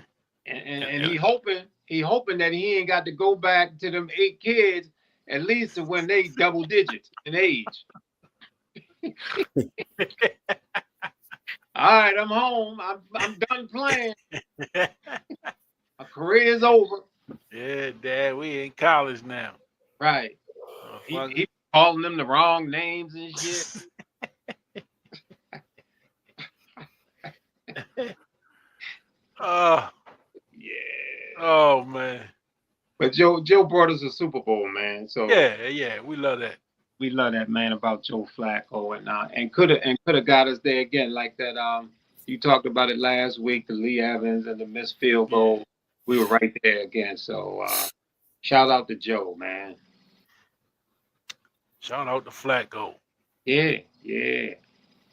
So we will be back next Tuesday, man. Hopefully after a Baltimore Ravens win over the Buffalo Bills. Big game, boy. Big game. First game of the year. It's a lot of implications on, playoff implications, both teams. Get your order in early for them wings, boy, because they're gonna go fast. Yeah, Sunday. they're gonna be gone. Definitely gone, sir. Get it in. So y'all enjoy the rest of your week. Don't work too hard tomorrow, because I'm not. I am going to be working, just in case people from work is watching. It's not too hard. That's right. It's not too hard. But yeah, fellas, y'all enjoy the rest of your evening, man, and let's get a dub Sunday night. Yeah, that's what we dub look Sunday forward. night. Go Cowboys! Back, it's back. Cowboys gonna get the L, man. Let's hang the L on their ass, man. Go Cowboys, man. How about the Cowboys? I like the trade for the Cowboys, though. I would, if I was Jerry Jones, I'd have took that trade. Yeah, that's my thought on it. Yeah, I ain't giving up 2 first-round picks for. I mean, very few people I would do that. Yeah, they gonna catch an L.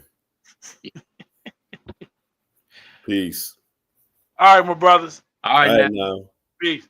Peace.